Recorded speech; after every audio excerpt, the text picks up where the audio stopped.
and you're standing on the moon's dusty surface, working away on the latest array of solar panels to help fuel the local town's energy grid. Suddenly, the surface begins to shake. Is this a moonquake? Or are those moon-born teenagers having a party in the town hall again? You look up at Earth. You're so used to it, you barely even notice it anymore. But now, it looks different. It takes you a few moments to work out why. It appears to be shrinking. You begin to panic. The Earth is moving away. The ground rumbles again, and you work out what's happening. The Earth isn't moving, but what you're standing on is. The moon has broken off its orbit and it's heading out into deep space. Destination unknown. The strange thing is, it's happening right now, and has been for a very long time. It's even affecting how long our days are. Eventually, it will pull away altogether and dramatically affect our planet's oceans. To explore what will happen, let's go back a little, to put it all into perspective. The moon has been hanging around us, literally, for 4.51 billion years. There are a few theories as to how the moon came into being. The main one is that it formed when a large object smashed into the young Earth. The early solar system was a chaotic place. A number of stellar bodies were created that didn't make it into a full planet. One of these bodies, as large as Mars, smashed into Earth, throwing huge chunks of our planet's crust into space. Gravity took over and tied these separate elements together. This explains why the moon is made of lighter particles than we find here on Earth. Billions of years later, and we're more than used to having the moon with us. It affects so much of our everyday life. The obvious one is tidal motion. The gravitational pull or tidal force that the moon exerts on our planet creates the tides. This force causes all of the water on the Earth's surface that's closest to the moon to bulge out to one side. A very short explanation is that it pushes in from the top of our planet and also the bottom, while pushing out from the sides at the same time. The Earth also has an effect on the moon, which we'll get into in a minute. But it appears that the moon might not like our company as much as we might think. It's slowly drifting away from us, even as we speak. The moon can seem small or large depending on the lunar cycle, but in actuality, it's just over a quarter or 27% of the size of Earth. The diameter of the moon's orbit around us is nearly 477,213 miles, but this diameter is increasing by 1.5 inches every year, which of course means that it's moving away by a factor of 1.5 inches each year. To help explain why we have to analyze our relationship to the moon a bit more closely, both celestial bodies are tidally locked. We are synced up in such a way that we always see the same side of the moon. The hemisphere that we never see is often referred to as the dark side, but that's not quite right. As the moon orbits Earth, different parts are in sunlight or darkness at varying times.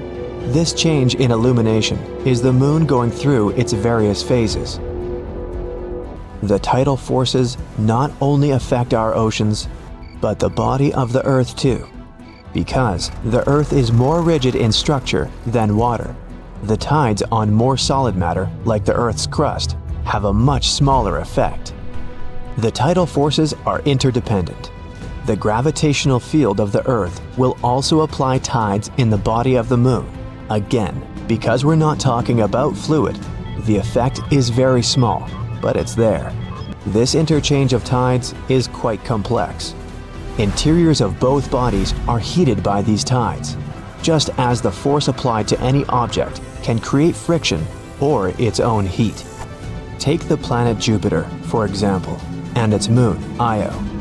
The tidal forces of the giant planet are so huge that the surface of Io, which is solid, is raised and lowered several hundred feet in each rotational period.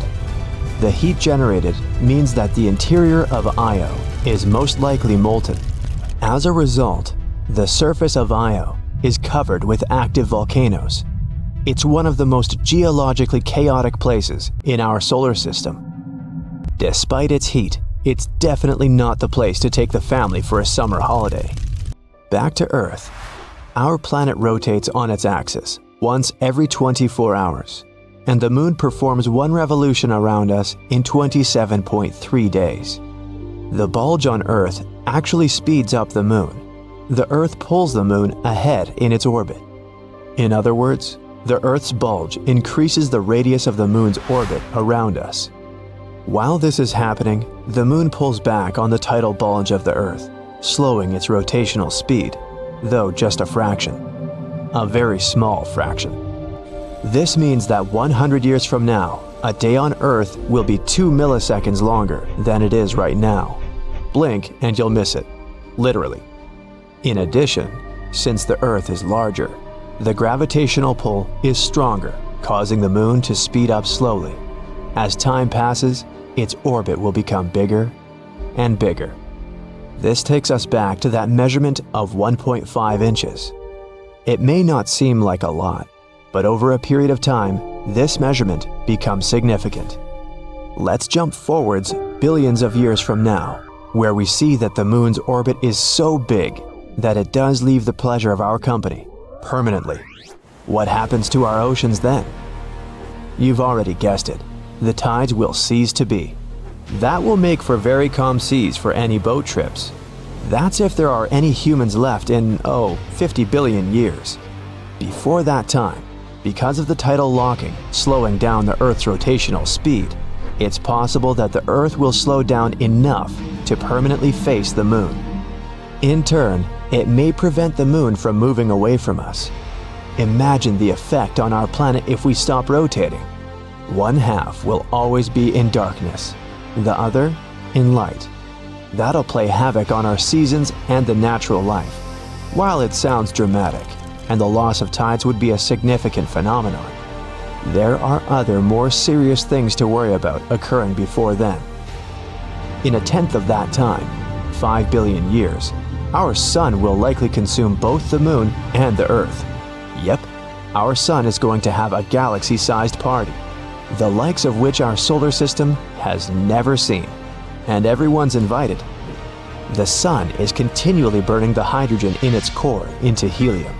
Right now, it's approximately halfway through its life cycle. Towards the end, it will run out of hydrogen in its core. The Sun will ultimately become a red giant. Its surface is predicted to reach Mars. That's when gravitational forces will take over. The Earth will be dragged into this new Sun and disintegrate. The Sun gets 10% brighter every billion years. So long before the planet is totally destroyed, the heat will have melted any ice and fried almost everything living. All of our oceans will have dried up too. So, while the planet has a 5 billion year life cycle yet, everything living on it may only have a billion. To recap, the Moon may move from the Earth, but the Sun will have wiped out both long before the tides are halted.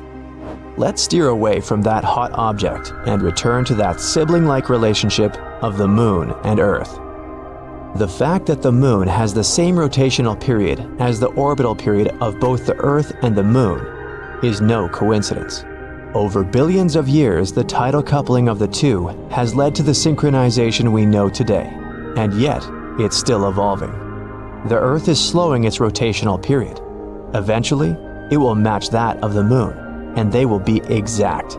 And as I mentioned before, the days on Earth will become longer as well, by 2 milliseconds every century. To have a significant impact, it will take many thousands of years. However, it's nice to think that both the Earth and the Moon affect each other in many powerful and beneficial ways. It's almost like they're simply hanging out together, like a couple of old intergalactic buddies. Under your feet, the Moon is pulsing. You feel danger with every pore of your body. The lifeless satellite, or so you thought, stays still for a second before knocking you down to the ground with a powerful tremor. Is it a moonquake? For years, scientists believed the Moon was completely inactive, but the newest evidence seems to suggest that this idea is totally wrong. Researchers from the University of Maryland have recently discovered 266 mysterious ridges on the far side of the moon. And these ridges likely point to recent geological activity. So, are we really talking moonquakes? Well, kind of. The ridges are located in volcanic regions that formed 3.2 to 3.6 billion years ago, but they appear much younger than expected. Typically found in clusters of 10 to 40, they're often located in areas where the moon's surface is structurally weaker. Now, when astronomers speak about recent, don't take their words literally. They don't mean last year or even decade. Most models scientists created suggested that the moon's geological activity ended 2.5 to 3 billion years ago. But the new information hints at the possibility that these formations have been active within the last billion years. Some of the smaller ridges seem to have formed as recently as 200 million years ago, and that is considered relatively young on the moon's timescale. It means that the moon may still be experiencing geological changes today. These discoveries kinda challenge our understanding of the moon's history and evolution. But how did scientists come to these conclusions anyway? Researchers from the University of Maryland and the Smithsonian Institution used crater counting to estimate the age of lunar ridges. It works like this. Surfaces with fewer craters are younger, and the more craters some region has, the older it is. Plus, the analysis showed that some ridges cut through already existing craters, meaning they likely formed around 160 million years ago. In geological terms, this is very recent, suggesting that these ridge-forming processes may still be happening. Another cool thing is that the ridges on both the near and far sides of the moon are similar, which means they may have formed through the same geological processes, having been shaped by the same forces. These forces might include the moon's gradual shrinking, thermal contraction, and shifts in its orbit. We'll talk about it a bit later. Another argument supporting the idea of a still active moon is decades-old data from the Apollo missions.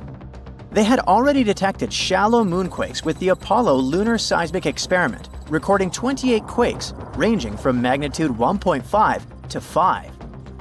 Researchers believe that these ridges may be linked to similar seismic activity. Now, about that bizarre shrinking of our natural satellite. Scientists believe the moon formed about 4.5 billion years ago when a Mars-sized object collided with early Earth. This catastrophic impact likely sent bunches of superheated material into space. Eventually, they came together and formed the moon.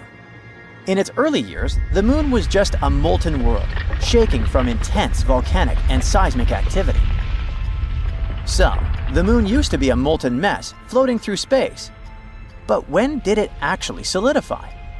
Scientists have finally figured it out, 4.43 billion years ago.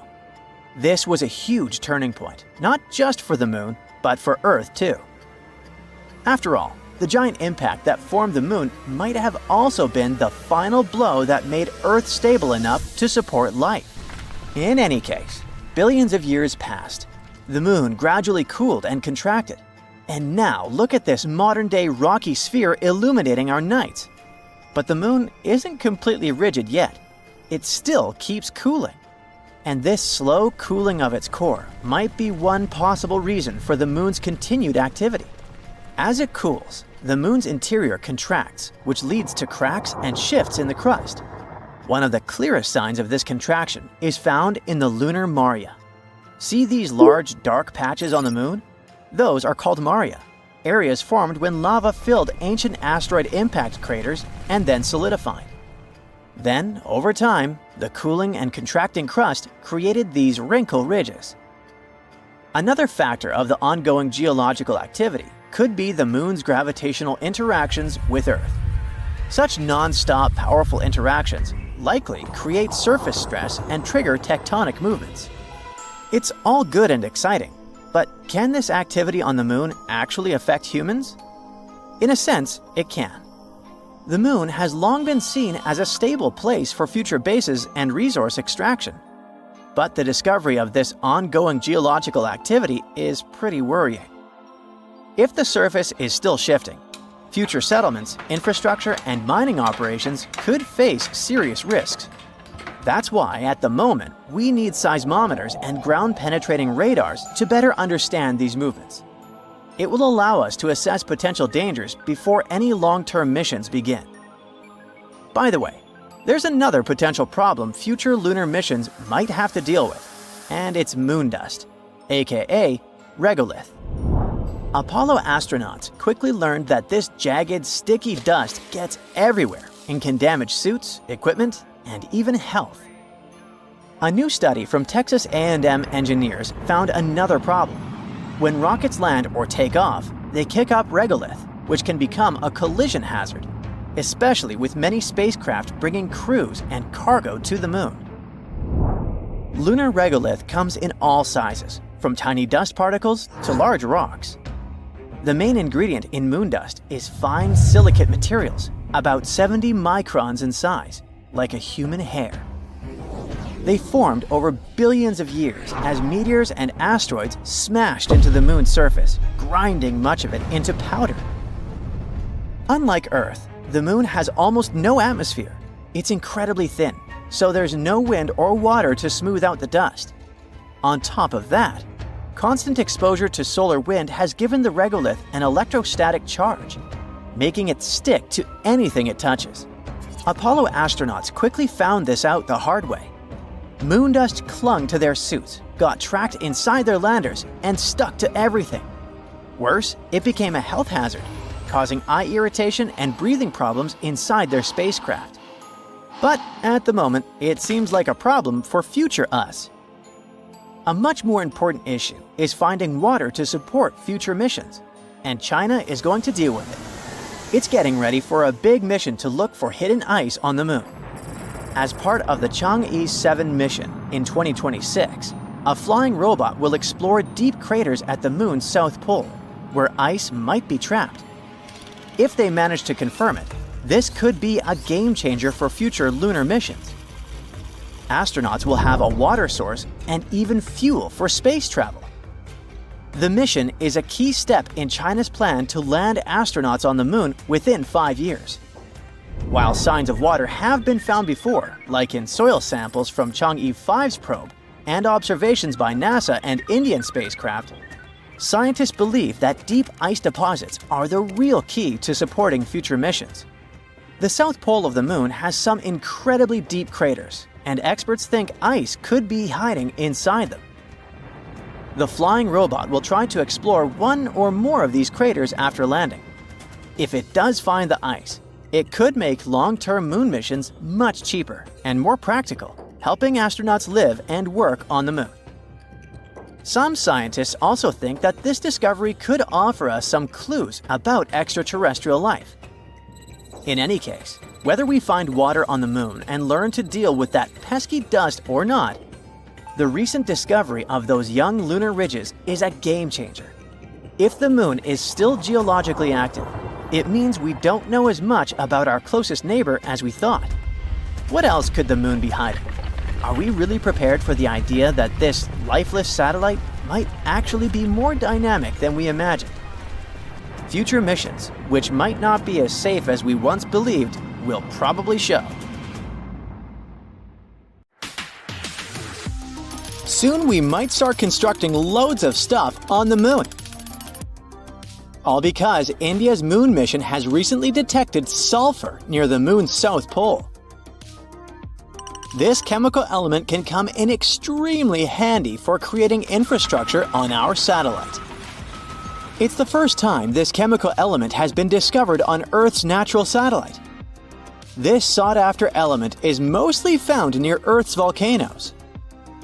Its appearance on the moon speaks volumes about the satellite's volcanic history and its past atmospheric conditions. The mission's rover detected this chemical element less than a week after touching down around 70 degrees from the moon's south pole on the 23rd of August, 2023. This historic landing on the lunar surface made India the fourth country to safely land a mission on the moon. It's also the first spacecraft to touch down so close to the south pole of our satellite. It's an area of strategic importance because it's believed to be home to deposits of water ice. If it turns out to be true, future missions might be able to harvest it and turn this water ice into drinking water, or even rocket fuel. For 2 weeks, the lander carried out the data collection, mainly focused on the analysis of the moon's soil and its extremely thin atmosphere. Meanwhile, the solar-powered Progyon rover started its quest to find frozen water on the moon. As for the lander, it demonstrated another amazing feat on the 3rd of September. The spacecraft fired up its engines and lifted itself for about 16 inches into the air. Then it made a tiny hop to land 12 to 16 inches away from its original position. It's kinda a big deal. Being able to get a lander back off the surface of the moon is essentially for future missions, showing that they can safely return soil samples or even astronauts back home after a lunar mission. In September, the Indian spacecraft was put into sleeping mode. The 14-day-long lunar night was approaching, and the spacecraft wasn't designed to collect scientific data during this period of time. So far, we've learned about a few major findings of the mission. One is related to measuring the temperature of the moon's topsoil at different depths. Intriguingly, the surface of the satellite in that region turned out to be hotter than expected. It was believed that the temperature could be between 68 and 86 degrees Fahrenheit on the surface, but it was around 158 degrees Fahrenheit, way hotter than it should be. The other discovery indicates the presence of several chemical elements, including oxygen. Besides, the data received from the spacecraft confirms the presence of aluminum, calcium, iron, titanium, silicon, and other chemical elements on the lunar surface close to the South Pole. The rover also used special instruments designed to measure quakes and rumbles beneath the lunar surface to detect some seismic activity. It brings us back to the sulfur detected thanks to the rover's spectroscope. Scientists are currently working on figuring out whether this element formed on the surface in a natural way or whether it's the result of volcanic activity or a meteor strike. Another astonishing thing found on the moon is a rock, and it may be the oldest known Earth rock. A 0.7-inch wide chip included in a large rock collection brought to our planet by Apollo astronauts might actually be a 4-billion-year-old fragment of Earth. This finding could help us paint a better picture of the intense pounding early Earth got at the dawn of its life. It could go like this. Soon after the rock formed, an asteroid impact might have blasted it from Earth. At that time, our planet's satellite was 3 times closer to Earth than it is today. The collision was so powerful that this chunk of terrestrial rock found its way to the moon. Later, this fragment got engulfed in a lunar breccia, a motley kind of rock. Eventually, the rock was brought back home to Earth by Apollo 14 astronauts. Even though scientists had found meteorites coming from Mars and the moon before, it was the first time a rock from the moon turned out to be a terrestrial meteorite. They also found out that the rock had formed in a water-rich environment at temperatures and pressures corresponding to those at around 12 miles beneath the surface of our planet. In 2019, China's Chang'e 4 mission made history by landing on the far side of the moon.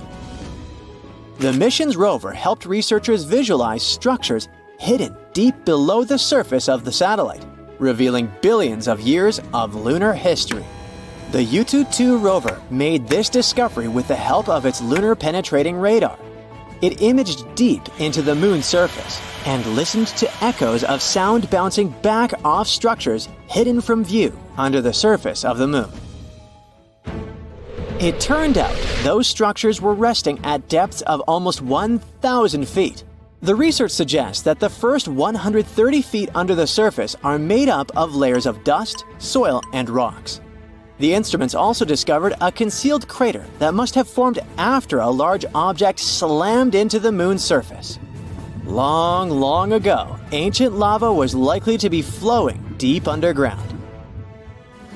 researchers believe that the broken rocks around the formation might be debris produced by the impact. They also found that the volcanic rock layers were thinner the closer they were to the surface. Such a thickness variation of lava flows might mean a decrease in the number and magnitude of eruptions over time. So, lunar volcanic activity gradually dwindled since the moon's formation around 4.5 billion years ago. On the far side of the moon, there is one of the largest and oldest impact craters in our solar system, the South Pole Aitken Basin. Unfortunately, from Earth, you can only see its outer rim, which looks like a huge chain of mountains. It's a ginormous 8-mile deep dent, stretching for more than 1,500 miles in diameter and covering 1/4 of the moon's surface. Astronomers are sure that this crater appeared when an asteroid collided with the moon around 4 billion years ago. And now, look at this gigantic chunk of metal the size of 4 states of Connecticut. As for its weight in pounds, it's enough to say that the number contains 18 zeros. This mysterious mass is hidden about 180 miles under the moon's surface, somewhere in the middle of the South Pole Aitken Basin. It was discovered when GRAIL, which stands for NASA's Gravity Recovery and Interior Laboratory mission, gathered data about our natural satellite. When examining this information, scientists noticed that in one place on the moon's surface, there was a weird change in gravity. After researching this phenomenon, they concluded that something mysterious was weighing down the basin floor there. So far, researchers haven't figured out the origin of the bizarre lump, but there are several theories. One of them claims that the finding is a chunk of dense oxide, which appeared when the moon was just taking its shape. At that time, the satellite was still covered with ancient oceans of magma, and the lump could be formed at the final stages of its cooling. However, most scientists support another theory, according to which the puzzling mass is part of the giant asteroid that once created the South Pole Aitken Basin. Since the thing is metallic, it's probably the iron-nickel core of the asteroid. There might be a labyrinth of lava tubes on the moon. Not so long ago, astronomers received the results of underground topography and discovered a massive cave under the surface of Earth's satellite. It could be the result of the lunar volcanic activity that happened more than 3 billion years ago. Streams of lava hardened, creating a thick, hard crust on the outside. But inside, it kept flowing, melting the rock and creating tunnels and caves. Numerous small pits in the moon's surface discovered by NASA seem to be the openings to such lava tubes. If this theory is confirmed, the underground tunnels might serve not only as a convenient location for human-crewed space missions, but also as much-needed water sources for astronauts. It's been decades since the last manned moon landing, Apollo 17, which happened in December 1972. Isn't it time we thought about going back to our dusty satellite, and maybe even staying there? NASA has made a promise on this subject. They're preparing to send astronauts on the moon again, perhaps by 2025. This will all happen through a program called Artemis. It's also going to include the first woman ever to experience the lunar surface. Now you might ask, why haven't we done this already? One former NASA administrator said something interesting on the subject. It's not because of scientific or technological issues. Problem was that the potential projects took too long and were just too costly. You see, space travel, especially when it involves humans, isn't easy on the pockets. It's true that, in recent years, NASA had budgets of billions of dollars. Sure sounds like enough money, right? Well, not when you check out their to-do list. That's because they have to consider everything, from telescopes and giant rocket projects to missions also targeting the Sun, Jupiter, Mars, and beyond. When you look at it this way, NASA needs to be very good at budgeting to achieve all those goals. It's not just because of finances, though. The moon itself is quite problematic. It poses real dangers that cannot be taken lightly. For starters, its surface is filled with craters and boulders that aren't easy to land on. Then, there is the moon dust, or regolith, if you'd like to call it by its scientific name. It was created over many years by meteorite impacts. It's extremely harsh and sticks to everything. It can potentially damage spacesuits, vehicles, and systems quite quickly. Also, dealing with the lunar habitat isn't a walk in the park either. The moon has no protective atmosphere. What this means is that for 14 days at a time, the lunar surface is faced with harsh rays from the sun. That period is followed by another 2 weeks of total darkness. All these changes create extreme temperatures, which us humans are not really accustomed to. There are solutions, don't worry. NASA is working on dust and sun-resistant spacesuits and vehicles. They're even developing a system that might supply electricity during those lunar nights. What's even more interesting about this system is it could come in handy on Mars too, once we get there. NASA also needs to draw in really smart people for its projects. Think about it. The average age of the people working for the mission control for Apollo 13 was just 26 years old. And these people had already been part of numerous missions by that time, which means they'd had considerable experience from a very young age. But here's where other individuals can help too. In recent years, it wasn't just NASA who's been working tirelessly to revolutionize space travel. There are many successful people out there with enough resources to join in on these efforts. Some are developing new types of rockets that can land on the moon too. In total, NASA landed 12 people on our satellite. It's definitely one of the most awesome moments in its history, if not the best. And those astronauts did amazing things up there. They brought back rocks, took snapshots, did science experiments, and even left flags behind. These were all important moments of the Apollo missions. But they weren't meant to create a safe place for humans on the moon. Scientists have had this idea of a lunar space station for a long time now. It's only logical. After all, it's just a 3-day trip from Earth. It means we can, technically, afford to make little mistakes here and there, without messing up the whole project. Plus, we'd learn so much before venturing even further into space. A moon base could provide fuel for deep space missions. We could also build telescopes up there and launch them way easier in space. It could also help us in another important project: figure out how to make Mars habitable too. Not to mention, a lunar space station would help us learn more about the moon's origin. Who knows, it could even bring in some money because of all that fun, exciting lunar tourism. Either way, the Apollo moon program took a lot of work. For starters, let's look at the sheer number of people involved. Around 400,000, from every corner of the states. Not everything was picture perfect, tough. There were two main unfortunate events. Firstly, a fire mishap at the launch pad of Apollo 1.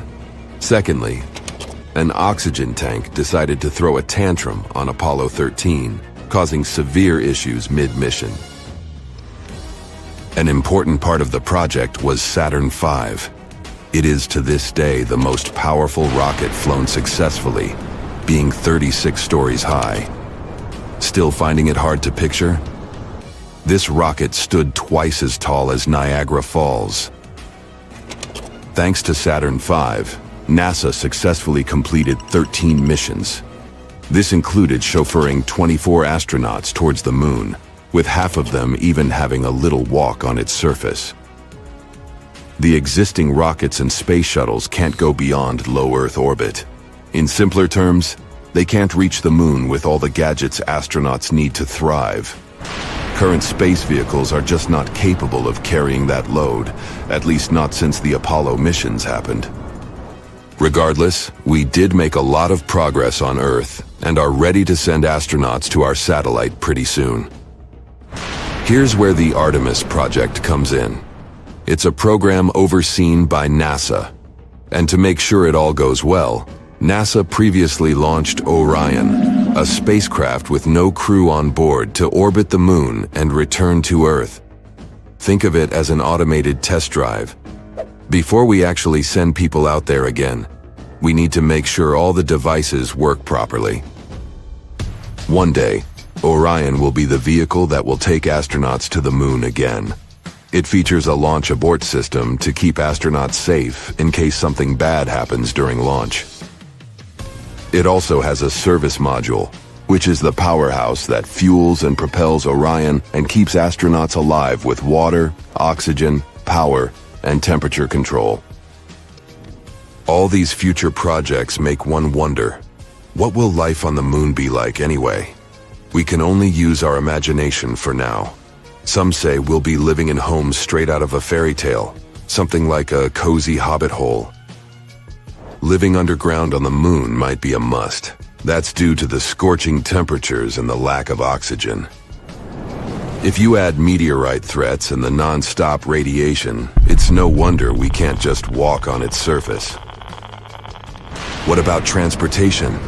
Big and small companies alike are trying to create the ideal moon ride. If current estimations are current, one type of moon taxi will take off as soon as 2024. Unlike our current rockets, these space taxis won't have to deal with the harsh conditions of re-entering Earth's atmosphere. It will be easier for them to make multiple round trips. To support our lunar living, we'll need to have a special area for space taxis to safely take off and land. Think of it as a landing pad on a firm, flat stretch of moon surface, protected by walls to shield against moon dust. Moving around on the moon's surface will be made easier too. The next generation vehicles we're talking about will have their own controlled environment, which means you won't need a spacesuit while inside. Should feel like stepping out of your space ride for a bit. Then of course, you'll need to put on your spacesuit. All right. So we've got our homes and our rides sorted. But what about fuel? That's where the moon throws us a lifeline. The moon's lighter gravity means we don't need as much power to escape its pull. Plus, the moon has ice, and that's super handy. We might be able to convert this ice into rocket fuel. We'll need dedicated space gadgets to help gather this ice. One such tool is called Trident. It's like a drill, perfect for digging into the icy moon surface. Additional robotic helpers would then turn this ice into fuel and deliver it to a space gas station. If this works, rockets on their way to Mars could stop by for a quick fuel top-up before continuing their journey. The moon has always been a source of wonder, myth, and mystery.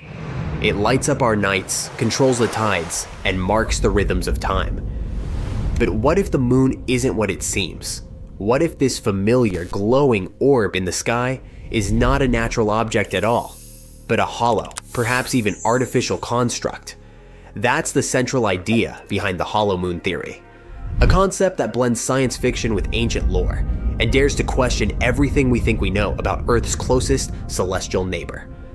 Let's explore the bizarre clues and strange stories that fuel this unsettling possibility.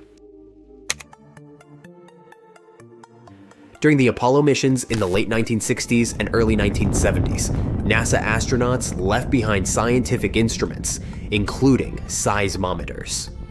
In 1969, the Apollo 12 crew intentionally crashed a portion of their spacecraft onto the lunar surface. The result shocked mission control. The moon reverberated for over 50 minutes. Scientists said it rang like a bell. This was not a one-time event. Later impacts during Apollo 13 and 14 produced similar results. Long-lasting, deep seismic vibrations that were unlike anything observed on Earth. Some theorists argue that this behavior could be a sign that the moon is hollow or has vast inner cavities. After all, nothing on Earth behaves that way unless it's mostly empty inside. NASA's explanation is more conservative. The moon has a dry, rigid crust with little water content, which allows seismic waves to travel much farther than they would through Earth's moist, fractured interior. Still, the Bell effect remains one of the strangest lunar anomalies on record. In many ancient cultures, there are legends of a time when there was no moon. Aristotle mentioned that the Pelasgians, the ancient people of Arcadia, lived before there was a moon in the heavens. The Zulu people of Africa tell stories of two brothers, Wawane and Mpanku, who brought the moon to Earth, an artificial object, hollow and controlled, which changed the weather and caused great floods. Ancient Sumerian texts also hint at a celestial object that arrived unexpectedly in the sky. These accounts span multiple continents and civilizations, alluding to a world that once turned without a moon. Are these myths simply poetic metaphors? Or could they be distant memories of real events passed down in the only language available to ancient humans, myth and story? The moon is the fifth largest natural satellite in the solar system, and by far the largest relative to the size of its planet. No other moon comes close in size ratio. This alone makes Earth's moon an outlier, but there's more. The moon is precisely the right distance from Earth, about 384,000 kilometers, to perfectly cover the sun during a total solar eclipse. The sun is 400 times larger than the moon, and also about 400 times farther away. This perfect 400 to 400 ratio creates an extraordinary visual phenomenon that allows scientists to study the sun's corona during eclipses. Coincidence? Maybe. But to some researchers, it feels more like design. And then there's the moon's orbit. It's almost perfectly circular, and it's tidally locked, meaning we always see the same face. We never see the far side of the moon from Earth, unless we send spacecraft around it. Why does this object behave so precisely? Is it a natural product of gravitational forces, or something else? In 1970, Soviet scientists Mikhail Vasin and Alexander Sherbakov published a radical paper titled, "Is the Moon the Creation of Alien Intelligence?" They suggested that the moon may be a colossal, ancient spaceship, an alien construct disguised as a natural satellite. According to their hypothesis, the moon might have a metallic outer shell with an inner structure that once supported machinery, life, or monitoring equipment. They compared it to a planet-sized arc that could travel between star systems. While their paper was largely dismissed in the West, it planted the seed for countless other theories. Could the moon be a derelict alien spacecraft? Long abandoned, perhaps watching us still? More recent fringe thinkers have proposed even stranger ideas. Some argue that the moon might not just be a passive structure, but a kind of anchor for a simulated or controlled reality.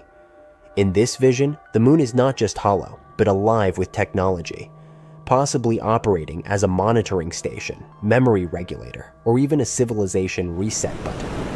Ancient floods, magnetic pole shifts, and unexplained disasters. Some theorists claim these events correlate with specific lunar alignments or cycles. Others go further, suggesting that the moon is part of a larger system designed to keep human consciousness limited, trapped in cycles of forgetting and rediscovery. Is the moon helping to shape our very perception of time, reality, and evolution? It's impossible to prove, and perhaps that's the point.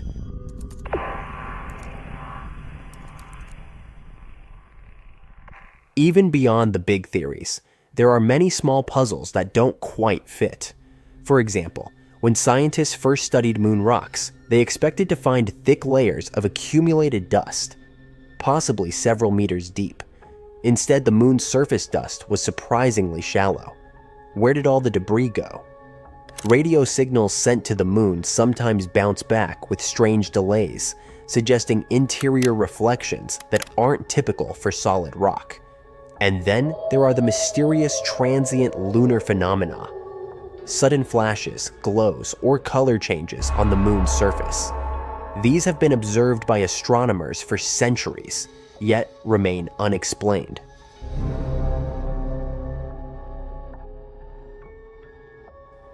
Mainstream science sees the moon as the product of a massive collision in Earth's early history, a fragment of the young planet that cooled into orbit.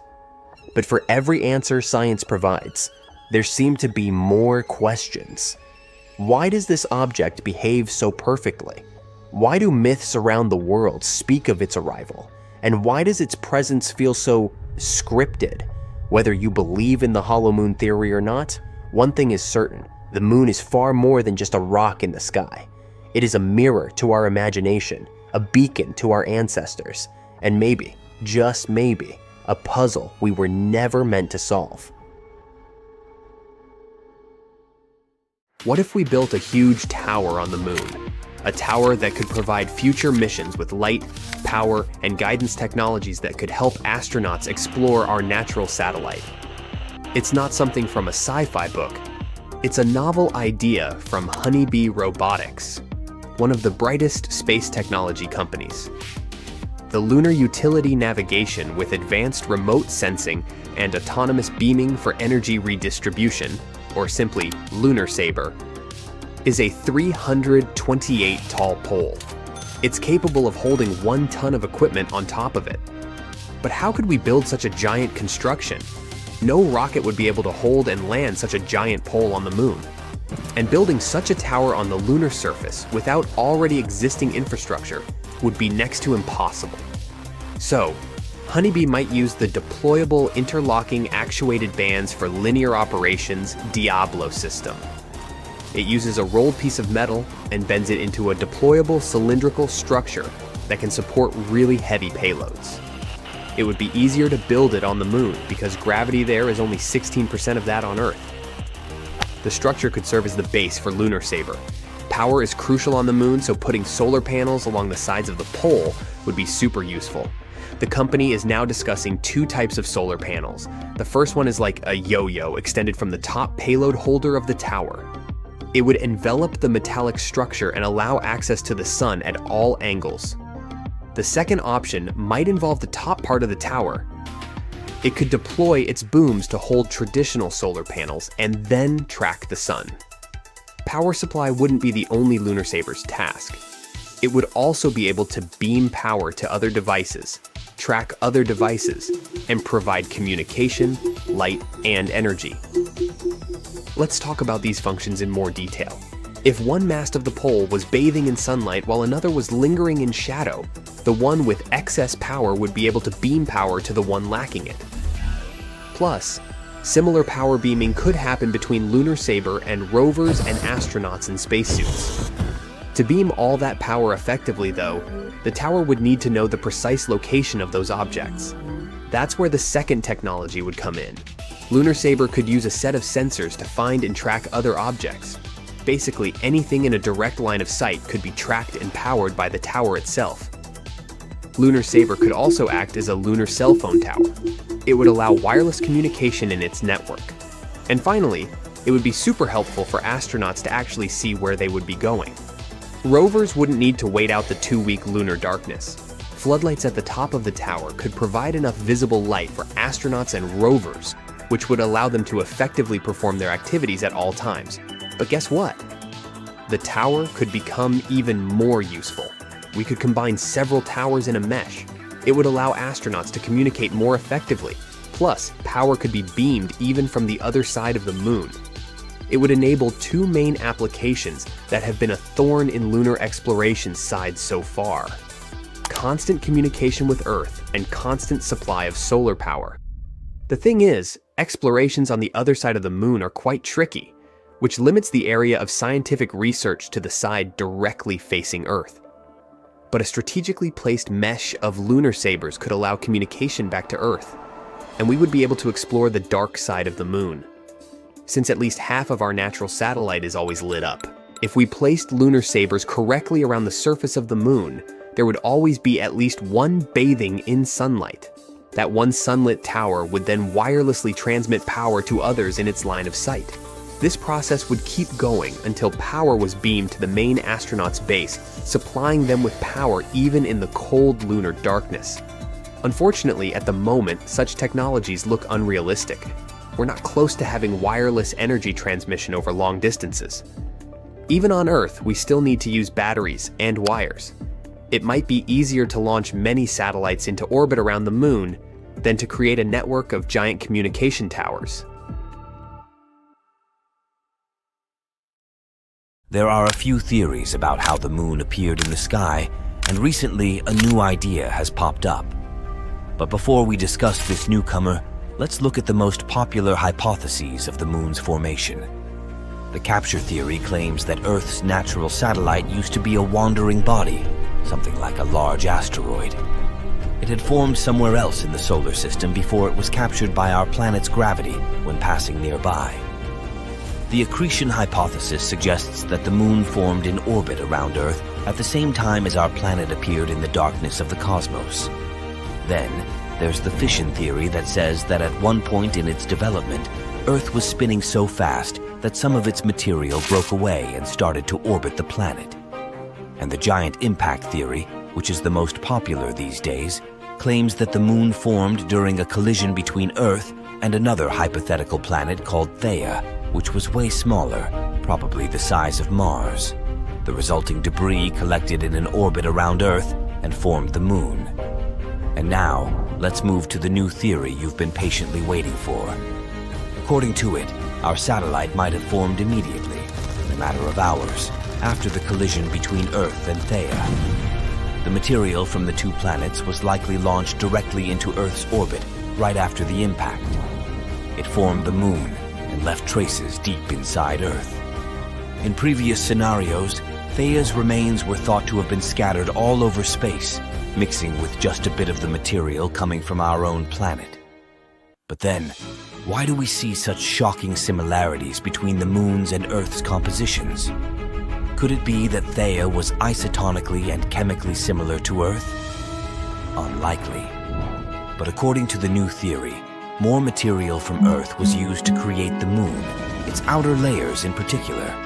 It might explain this similarity in composition. One more theory also tries to explain this mysterious similarity, the synestia model. According to it, our satellite formed inside a swirl of vaporized rock left by the collision.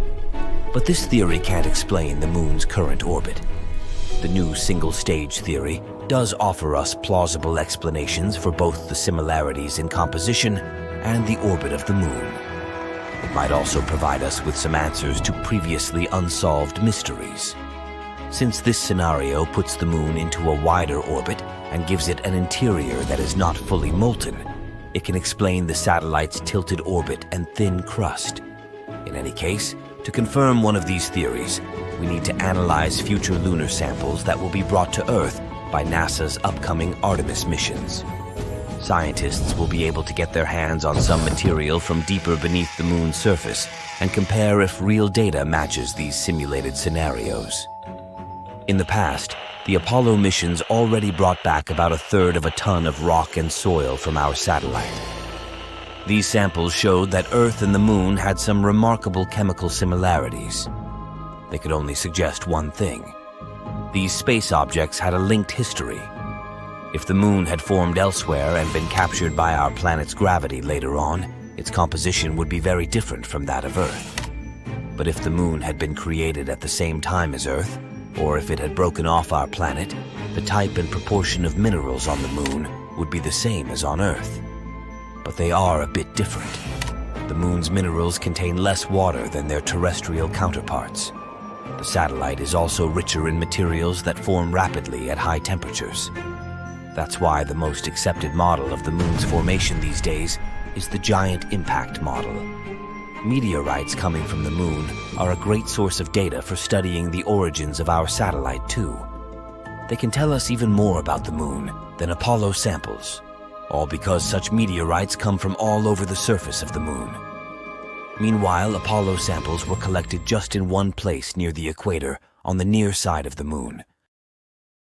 On a starry night, you look at the sky and see twin moons high above Earth. It's a view science fiction fans can only hope for, but it could have been a reality billions of years ago. If we want to be super precise, 4 billion years ago. A recent model suggests that the highlands of the moon's far side could have been created by a collision with a smaller companion moon in an event dubbed the Big Splat. The mystery of why the near and far sides of the moon are so different have been puzzling astronomers for decades. The near side of our natural satellite is low and flat, while the landscapes of the far side are high and mountainous. That part also has a much thicker crust. It leaves us with a somewhat lopsided moon.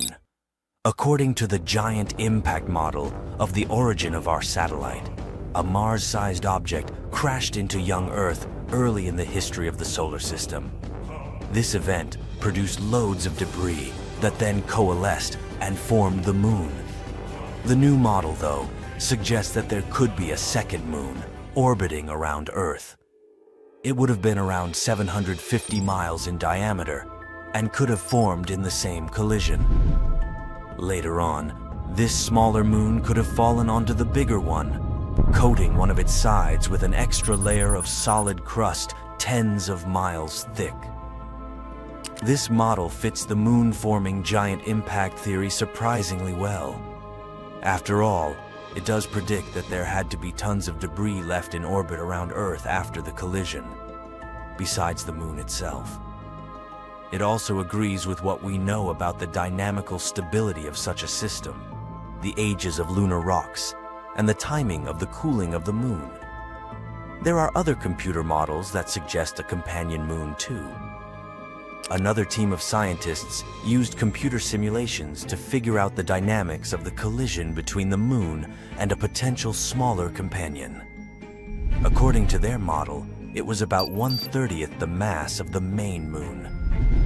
They tracked the distribution of lunar material in the aftermath of this event and its evolution. They found out that the impact would have been relatively slow, at a mere 5,000 miles per hour, which is slow enough for rocks not to melt. Plus, no impact crater would have formed at such a speed. Instead, the crust and rocks from the smaller moon would have spread over and around the bigger moon. On the other hand, such a collision sounds a bit weird. Being slow, it doesn't leave an impact crater. But at the same time, it splats material onto one side of the bigger object.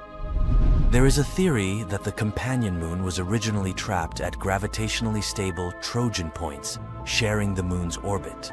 But later, it became destabilized after the moon's orbit moved further away from Earth. The collisions could have happened anywhere on the moon, but that might be the reason why today's moon is lopsided. This model also explains the differences in the composition of the moon's crust. On the near side, it contains more potassium, rare earth elements, and phosphorus. These elements are thought to have been concentrated in the magma ocean that remained under the solidified crust of the moon. In the simulations, the collision squished this layer onto the near side of the moon. But even though this model explains a lot of things and answers loads of questions, the theory remains unconfirmed. We still don't know the full history of the moon and what really happened there. Scientists say that the best way to figure it out is to get more data from lunar orbiting spacecraft. An even better way to get information would be a human mission to study the moon.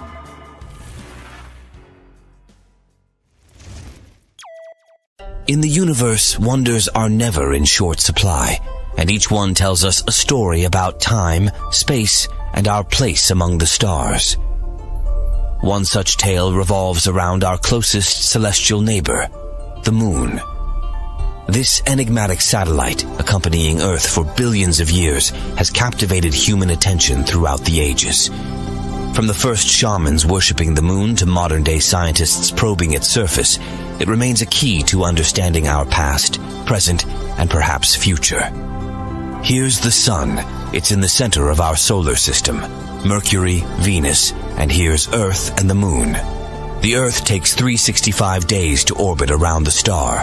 At the same time, the Moon revolves around the Earth and completely orbits our planet in 27 days. The Earth creates a shadow zone, and sometimes the Moon passes through it. The shadow is cone-shaped and gradually narrows. The Moon is 238,000 miles away. That's like 9 lengths of the equator.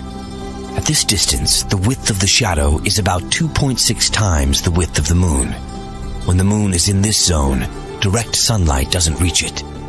That is, it should have disappeared, but instead it becomes red. All because the sun's rays pass through the Earth's atmosphere. They scatter and most of the blue light disappears. But the red and orange rays continue and hit the surface of the Moon. Voila! You see a phenomenon called the blood moon. By the way, this curvature of light occurs at sunsets and dawns. The atmosphere scatters the blue light, and you see a red and orange sky. If you were standing on the surface of the Moon during a total lunar eclipse, planet Earth would be exactly between you and the Sun, so you would be able to observe the solar eclipse. The surface of the Earth would become entirely dark for you. All you'd see would be the Sun's corona illuminating the edges of the planet. The Earth from the surface of the Moon is almost the same size as the Moon from the surface of the Earth.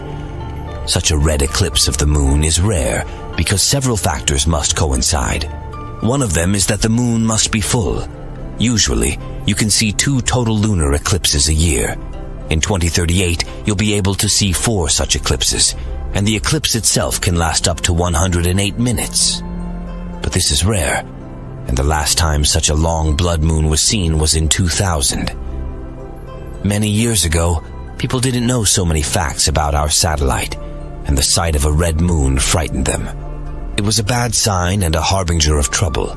People who knew the schedule of eclipses could take advantage of it. For example, Christopher Columbus had an astronomical almanac and knew when the next lunar eclipse would occur. He frightened the inhabitants of the Caribbean islands when he predicted the red moon. The moon is gravitationally locked with the Earth. That's why it is always turned to us with one side, like Mercury and the Sun. But the moon doesn't stand still. It's gradually moving away from our planet. About 1.5 in a year. Not quickly, but in about 600 million years, it will have shrunk in our sky so much that we won't be able to see lunar eclipses anymore. Do you see this crater? It's Tycho. It's visible during a full moon because of these bright rays that extend thousands of miles from its epicenter. This is the youngest crater on the moon. Scientists say it appeared there due to a meteorite impact about 109 million years ago. At that time, dinosaurs were roaming the surface of our planet, and they may have seen the impact. It was most likely accompanied by a big explosion and looked like a salute in the night sky. In wrapping up, our relationship with the moon is a testament to the beauty and mystery of our universe. Its patterns, movements, and influence on Earth serve as a reminder of the grand cosmic dance we're a part of. If you're intrigued by such celestial wonders, do consider subscribing for more insights into our incredible universe. Imagine a planet with no sun. Once it became unwanted in its own star systems and got ejected into the soulless emptiness of space. Or maybe it didn't even have its own star system. It was born lonely. I'm talking about a rogue planet. Such planets are also called orphans, nomads, unbound, and sunless. It all sounds pretty sad, doesn't it? The rogue planet in question doesn't have sunlight. The never-ending night reigns on its surfaces.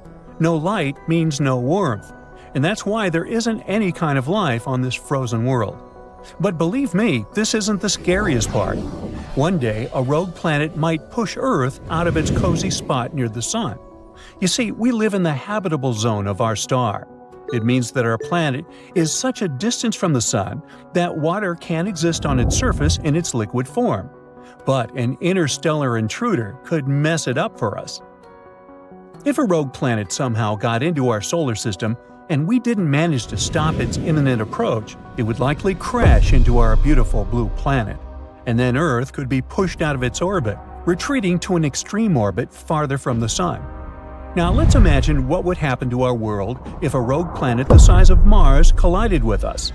Most likely, people would react with panic and desperation. We've had a few sad examples of space intruders wiping more than 3/4 of all life forms off the face of the planet. One more similar event would be devastating. The immediate impact, pardon the pun, of such a collision would be truly catastrophic. It would lead to massive losses of life and destruction of huge areas of the planet. At first, people would focus on rescue and recovery efforts, but soon it would become obvious that the world is beyond salvation. The climate all over the planet would start getting colder and colder. Plus, the farther our planet would be from the Sun, the weaker the star's gravitational pull on our planet would be. In the end, our beautiful Earth would get too far away from its main source of light and heat. It would turn into a lifeless piece of rock covered with a thick layer of ice. Well, that's rather grim. But what if humanity had foreseen this catastrophe and prepared for it in advance? What would our life look like, and where would we live after the cosmic disaster? If, by the time of the collision, people had already established a colony on Mars, we would probably have some time to leave Earth and set off for the Red Planet. But would it even be possible to transform this distant world so that it became capable of supporting human life? Oh, and it would no doubt be an enormous feat. You see, Mars is an extremely dangerous place to us. If you somehow teleported there without any protective suit, the gas in your blood would instantly turn into bubbles, which is not good. Add oxygen deprivation, cold exposure, and radiation poisoning to the equation, well, you get the picture. But if a rogue planet destroyed life on Earth, we'd have no choice. We would need to create a stronger magnetosphere on the Red Planet to shield it from the Sun's ultraviolet radiation. For the same reason, Mars would need a thicker atmosphere too. Right now, the Martian atmosphere is almost entirely composed of carbon dioxide with tiny amounts of oxygen. This air is not suitable for people. For humans to live there comfortably, Mars would also need to be warmer. And if we managed to somehow warm the planet up, we'd also be able to release frozen carbon dioxide. At the moment, there are vast reserves of this gas at the Red Planet's polar caps and other areas. It would help the atmosphere to become thicker, making it possible for water to exist on the surface of the planet. Also, we would need some place to live. NASA has been experimenting with light inflatable habitats, but obviously, it wouldn't be a long-term solution. At the same time, it's incredibly expensive to deliver building materials to Mars, especially if we were pressed for time, escaping our poor, collapsing Earth. So instead of shipping prefabricated construction elements to the Red Planet, we could grow them right on its surface.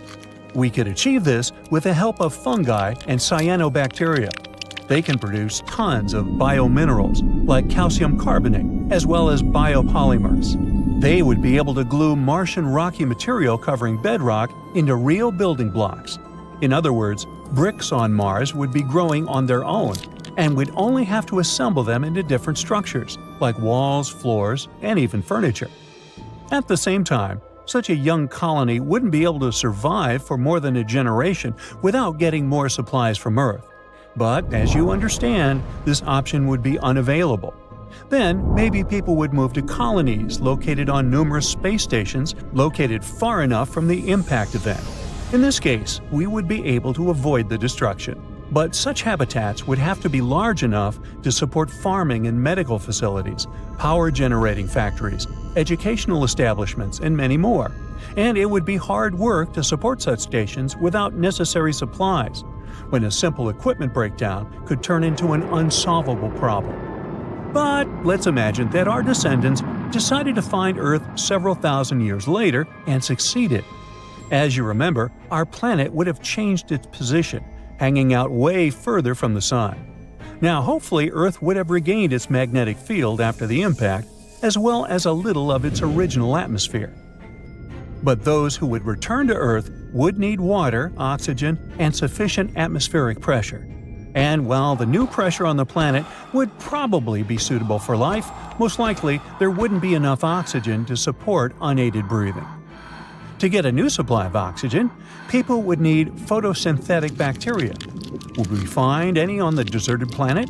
Probably yes. Most, or at least some bacteria would survive, maybe somewhere deep under the surface, maybe in the depths of the oceans if any remained on the planet. Tardigrades, the most indestructible animals on Earth, might also survive and greet people returning home. These tiny water bears can survive for up to 30 years without food, live in volcanoes, and even endure the vacuum of the cosmos. So these life forms, bacteria and tardigrades, could likely thrive and multiply without any predators to slow this process down. That's good to know, but what would we eat on the newly inhabited planet? Tardigrades are not a diet a person could live on.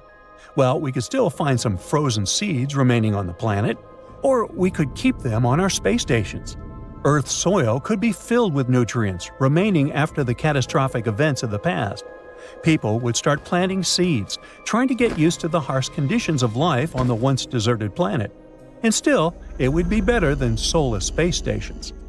Luckily, a rogue planet is unlikely, not only to hit Earth, but even to come close to our planet.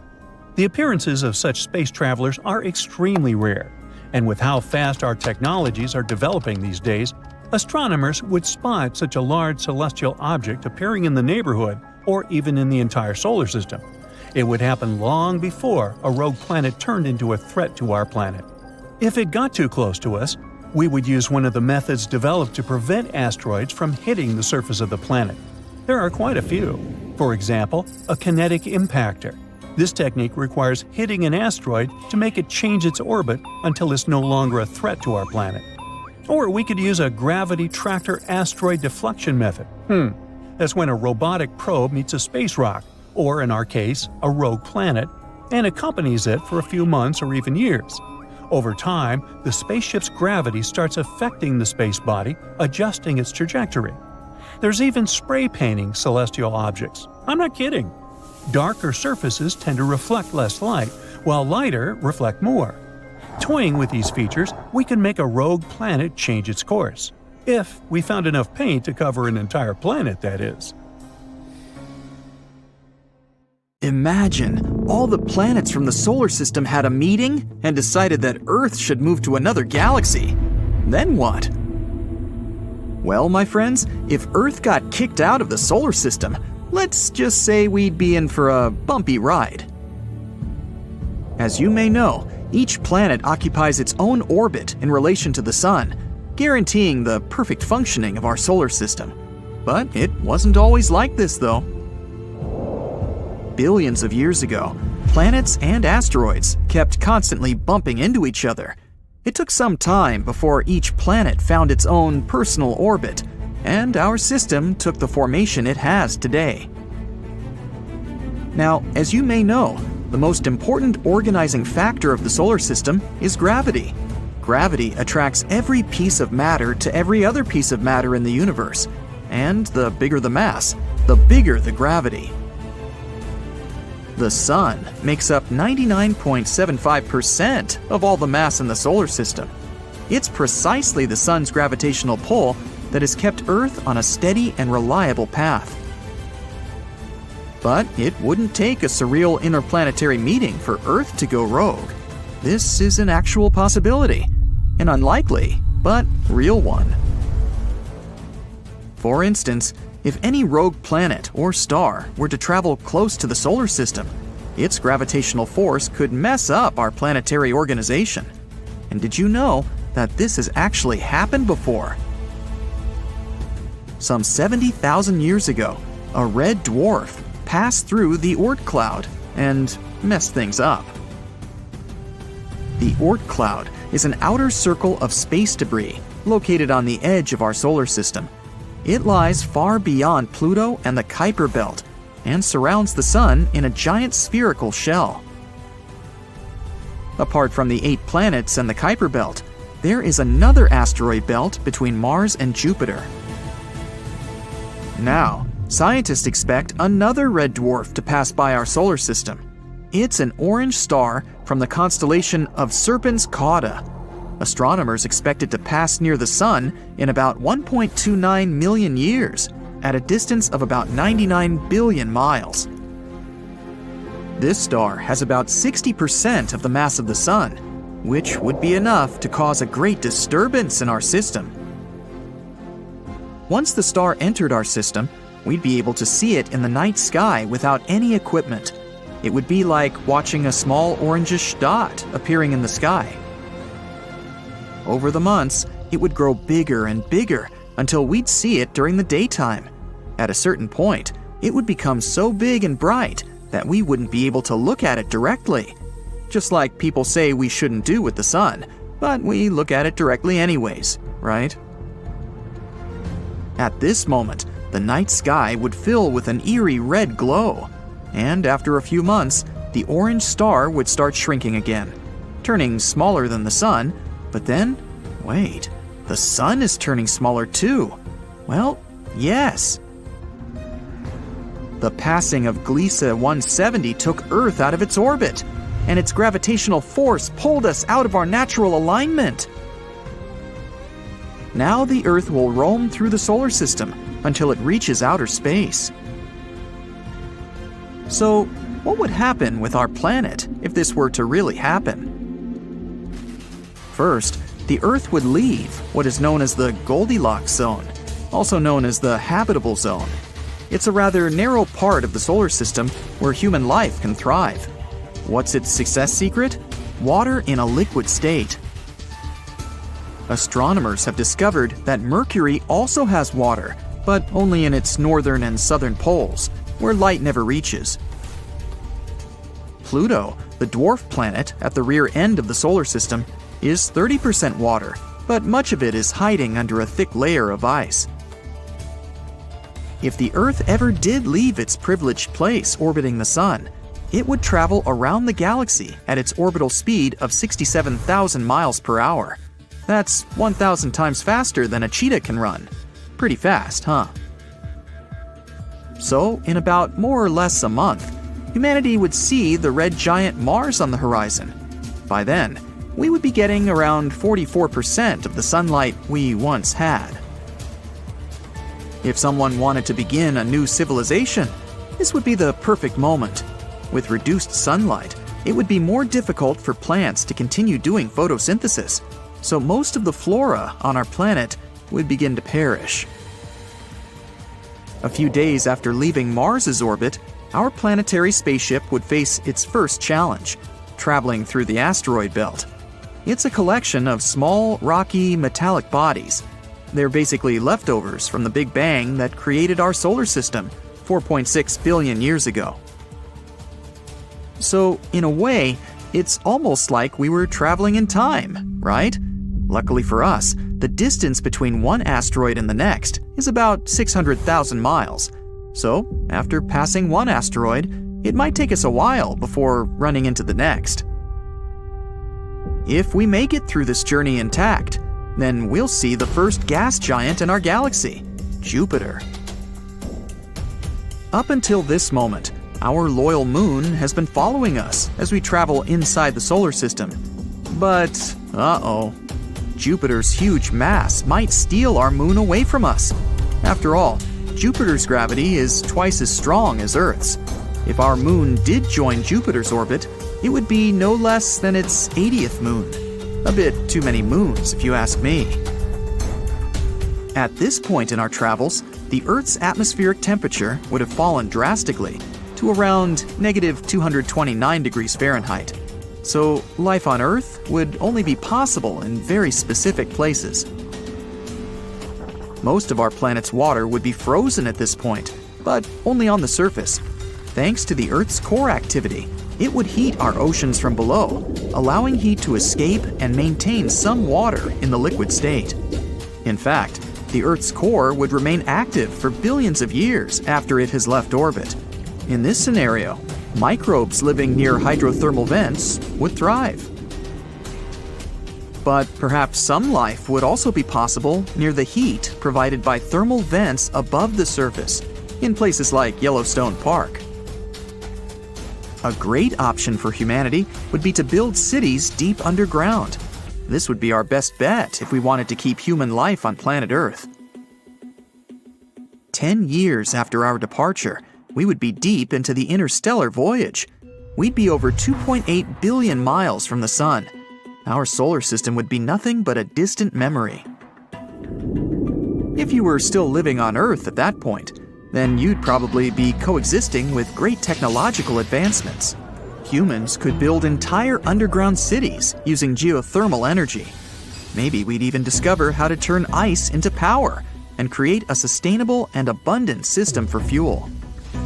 Ice would also be our main source of water, and by then, the transformation process wouldn't be as expensive. Underground crops would thrive, but some plants would be better than others. Moss, fungi, and algae would be some great alternatives, as they are much easier to farm and grow in large numbers. This would mean that most of our diet would be plant-based, as it might be hard to keep grazing animals under the ground. Humanity could go on living thousands of years this way. If Earth happened to pass by some star with a habitable planet, we might even attempt to make a home on another planet. Spaceflight would become easier without the atmosphere in the way. So, yep, the idea of venturing into other planets would no longer seem too surreal in this scenario. The only thing that we would rather not happen to us is Earth running into a black hole. If that happened, let's just say we'd all be turned into spaghetti. Not literally, but we would go through a process that is called spaghettification. In this case, planet Earth, and everyone still living on it, would be vertically stretched up to the point of, well, vanishing. But that's the subject of another video. Fortunately, even if all this could be true, we wouldn't be caught by surprise. Thanks to scientific and technological advancements, we would be able to predict if a star were to pass too close to our home planet. And even if we couldn't stop a star, we would most certainly manage to do everything to prepare. So, who knows? Maybe the future generations will be watching this video, surprised at how precisely we figured the future out. Magma oceans, supersonic winds, scorching hot days, and instead of rain, a bunch of rocks falling on your head. Just another one of those days, huh? Astronomers recently discovered a new superplanet out there. K2 414b is an exoplanet that's around 200 light-years away and in serious need of a new name. An exoplanet is just a fancy way of saying that a planet orbits its own star in another solar system. The Earth orbits the Sun, so this planet has its own orbit party going on. So what makes K2, bunch of numbers, so scary? Picture our beautiful little blue planet Earth. Now imagine that all the volcanoes in the world suddenly erupted at the same time and lava covered the oceans and seas. Fiery hurricanes, thousands of times faster than normal, blow all over the place, 24/7. And it starts raining rocks every now and again. Rocks, like on your head. Thankfully, not in your head. This scary planet came into our lives about 2 years ago. Scientists are still studying it. So, what's a typical day like? For starters, you can forget about breathing. Oxygen decided to take a pass on this planet. You'd have to get used to sodium, silicon monoxide, and silicon dioxide, which is, as you guessed, not great. And that's just scratching the surface. Who knows what other chemicals are lying around? And yes, magma oceans. The planet's surface is covered in molten magma as far as the eye can see. This lava planet orbits really close to its star, which is why the surface is like a fireplace. The closest planets to our Sun are Mercury and Venus, but this planet's even closer. And what's even more weird is that half the planet is in constant daytime, the other half night.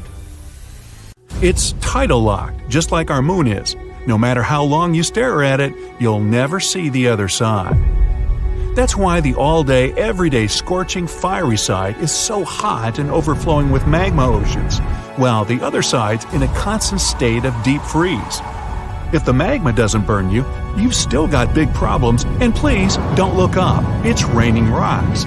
On Earth, water turns to steam, rises up, becomes clouds, cools, and falls as rain. Over there, on planet Fireball, it's exactly the same, except for it's rocks, people. The planet's so hot, it vaporizes rocks. Oh, and don't forget the supersonic winds with speeds up to 3,000 miles per hour. Imagine your hat getting blown off your head at 5 times faster than an airplane. The strongest wind on Earth was the tropical cyclone Olivia that hit Australia. It was blowing at 250 miles per hour. Now imagine 12 times that. On the sunny side of the planet, you're looking at a roasting 5,000 degrees.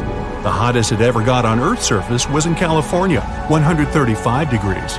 It's pretty common for it to get near that temperature in the Sahara Desert, but that kind of heat's not exactly enough to make rocks evaporate. If you grew up near a desert, you already know how dry and hot it always is. But did you know that deserts can reach freezing temperatures? A desert, by definition, is a large area with little or no rainfall. That means no water vapor to keep the temperatures from going insane. In the daytime, the sun heats up the desert like an oven. But when the sun sets, the heat packs up and heads home, and it can get really cold. Some deserts have even reached minus 40 degrees at night. But wait, shouldn't deserts have snow if it's that cold? Well, some deserts have had a bit of snow here and there, but because there's no water vapor, there can't be that much snow. Just dry, freezing, sandy Sahara nights. Now, the Sahara Desert's actually not the largest desert on Earth. It's Antarctica. 5 million square miles of icy dryness, almost no people, and a whole bunch of cute penguins. Penguins technically live in a desert. Back to the Fireball planet, this time the night side. Never-ending darkness and extreme cold, about minus 330 degrees. Add in some supersonic winds? Earth's coldest? Minus 130 degrees at a research center in Antarctica. So, how does this jalapeno pepper exoplanet stack up against some of our neighbors? Well, Mars isn't exactly livable either.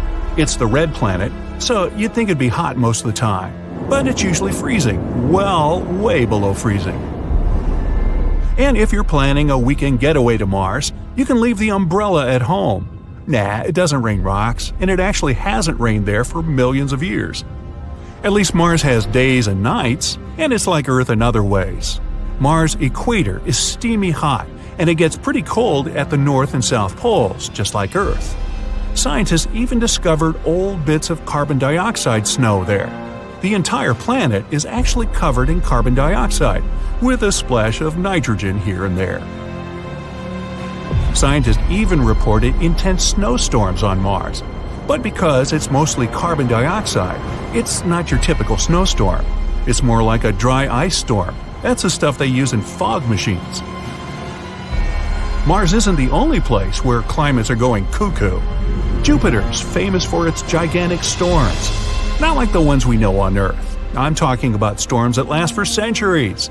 The Great Red Spot on Jupiter is actually a 400-year-old storm, and you could fit 4 whole Earths inside of it. So it's been around for a while, but it's nowhere near as intense as the storms on K2. Venus also has intense rain, but it's not made of rocks. It's sort of worse. It rains sulfuric acid. That stuff can give you severe skin burns and rip nasty holes through your umbrella. Venus's atmosphere is filled with carbon dioxide, which acts like a net to trap in the sun's radiation, and it's insanely hot. No magma oceans, though. Mercury is the closest planet to the sun and doesn't even have an atmosphere. That means no storms, clouds, rain, wind, whatever. Mercury is kind of like a desert here on Earth. No water vapor and no rainfall. That means temperatures shoot up during the day and drop like crazy at night. The K2 exoplanets, like the most extreme parts of all of our solar system, all rolled into one scary planet. But we're not headed there anytime soon. We haven't even been to Mars yet. That's all way off in the future, and 200 light years is a really long travel time. If we're going to move anywhere anytime soon, we'll probably want to set up camp on the moon. No magma oceans, no warp speed winds, nice temperatures. So, where would we even start? Well, the main issue is that drones and remote control robots are getting more and more advanced. It's way cheaper to send them over to map out the moon for us while we're safe here on Earth.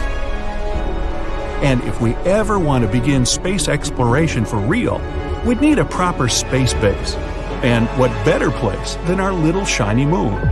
So, why do we even study those far-off planets? What's the point? Well, planets are like people. They're all different ages and live in all different places. The more of them we study, the more we can understand why there's life, aka us, on Earth and not on any other planet so far. When we see crazy new planets, we get crazy new ideas, which can turn into awesome inventions that make our lives easier. Even just going into space gives us new ideas. Scratch-proof lenses, some firefighting equipment, water filtration systems, wireless headsets, invisible braces, that tiny vacuum you use to clean those crumbs in from between your couch cushions, they were all invented to help astronauts work better in space. And now they make our lives better every day. Maybe we'll figure out a new energy source someday, thanks to a far-off planet or star. Or we might discover a new compound that will make our buildings stronger or more energy efficient. I don't know who I'm writing this to or why. It's the end of the world after all, so everybody knows all I have to say anyway. But somehow, I feel that I have to tell this to someone. So, it began as slight jolts from under the ground. Nobody really paid attention to them, especially in seismically active regions. People thought these were just minor earthquakes. They talked about them in the news, but only few actually cared. My parents, I was only 12 back then, were among those who did, but let's save it for later. In just a year, the jolts became much stronger and more frequent. In some areas, they turned into full-fledged earthquakes, doing a lot of damage to cities and villages. Worse still, previously dormant volcanoes began waking up. All over the world, people started raising alarm. Scientists talked a lot about climate change and impact of humankind, but it was obvious nobody really had any definitive answers. It didn't get any better either. As months went by, earthquakes and volcano eruptions gradually grew in power and frequency. At first, only one major natural disaster per month was reported. But in 2 more years, there were at least 4 of them occurring within the same period in every corner of the world. Even the normally calm regions suffered from quakes and resulting tsunamis. People tried to adapt, but it was all unfolding too fast for us to react adequately. All we had left to do was to learn to be always ready to move out from our homes and run. We stopped building big and sturdy apartment buildings, opting for lightweight 3D printed houses. They were easily destroyed but easily built too, which was a huge advantage. Items of luxury were rapidly losing their value, while on the other hand, mobile electronics and survival tools grew in price. People began really appreciating what they had and each other. Neighbors were helping one another, and whole towns unified their efforts to build strong communities and prepare for the worst together. And the worst came sooner than we expected. One day, the whole planet was shaken in one titanic earthquake. We thought it was the end for us all, because the ground went on shaking for hours and didn't cease until the next day. And then came reports from the Atlantic coast. The ocean receded, leaving vast swaths of naked sand and corals. Research teams on helicopters went to learn what caused this cataclysm and found the unthinkable. There was an enormous whirlpool in the middle of the Atlantic, hundreds of times bigger than the largest sinkhole in the world. The water from the ocean was gushing down the gigantic drain, as if someone pulled the plug on the bottom. In a sense, that was exactly what happened. Tectonic plates beneath the Atlantic came apart, forming a huge gap in the bottom. Boiling magma poured out, but was extinguished by the overwhelming mass of water, which then rushed down into the abyss. It went away so quickly that the overall water level fell in a matter of hours. The event was dubbed the Great Atlantic Rift, but it was still only the beginning. With the rising frequency of earthquakes and eruptions, wind patterns around the world changed, resulting in massive hurricanes. It seemed the whole planet was against its inhabitants. But like I said earlier, my parents were the ones who cared, and they had to know the reason. They were geologists at the International Space Agency, which continued its work even through all the cataclysms. And it was them who came to the distressing conclusion. For some unknown reason, the Earth had started to grow in size. It would explain everything. The ever more frequent earthquakes were caused by tectonic plates come into motion. The flowing magma was pushed from the mantle up towards the crust and burst onto the surface in places suited exactly for that – volcanoes. And that meant there would be other events like the Great Atlantic Rift, only even more catastrophic. After another year, we moved to live in the agency, along with the families of other employees and research workers. The buildings were made to withstand almost anything, so we were protected from the horrors of the outside. We took in as many people as we could, but of course, it wasn't nearly enough. Millions more were left to their own devices, and we could only hope that everyone was safe. By that time, as scientists estimated, the planet had already grown 1.5 times its original size, and by the looks of it, the rate at which it ballooned was growing. In another year of our bunkered life, we witnessed it grow twice again. Rifts even bigger than the one in the Atlantic popped up in different parts of the world, causing widespread chaos. Everyone went to live underground where it was relatively safe. Communications between continents were all but lost, and all we learned about the situation above was from daring expeditions by scientists. The planet was ravaged by quakes, volcanic eruptions, tsunamis, and hurricanes, happening almost daily now. Life on the surface was virtually impossible. It was then that the joint team of researchers and engineers suddenly came out with the solution they'd been working on for the last 5 years. They called it the Ark.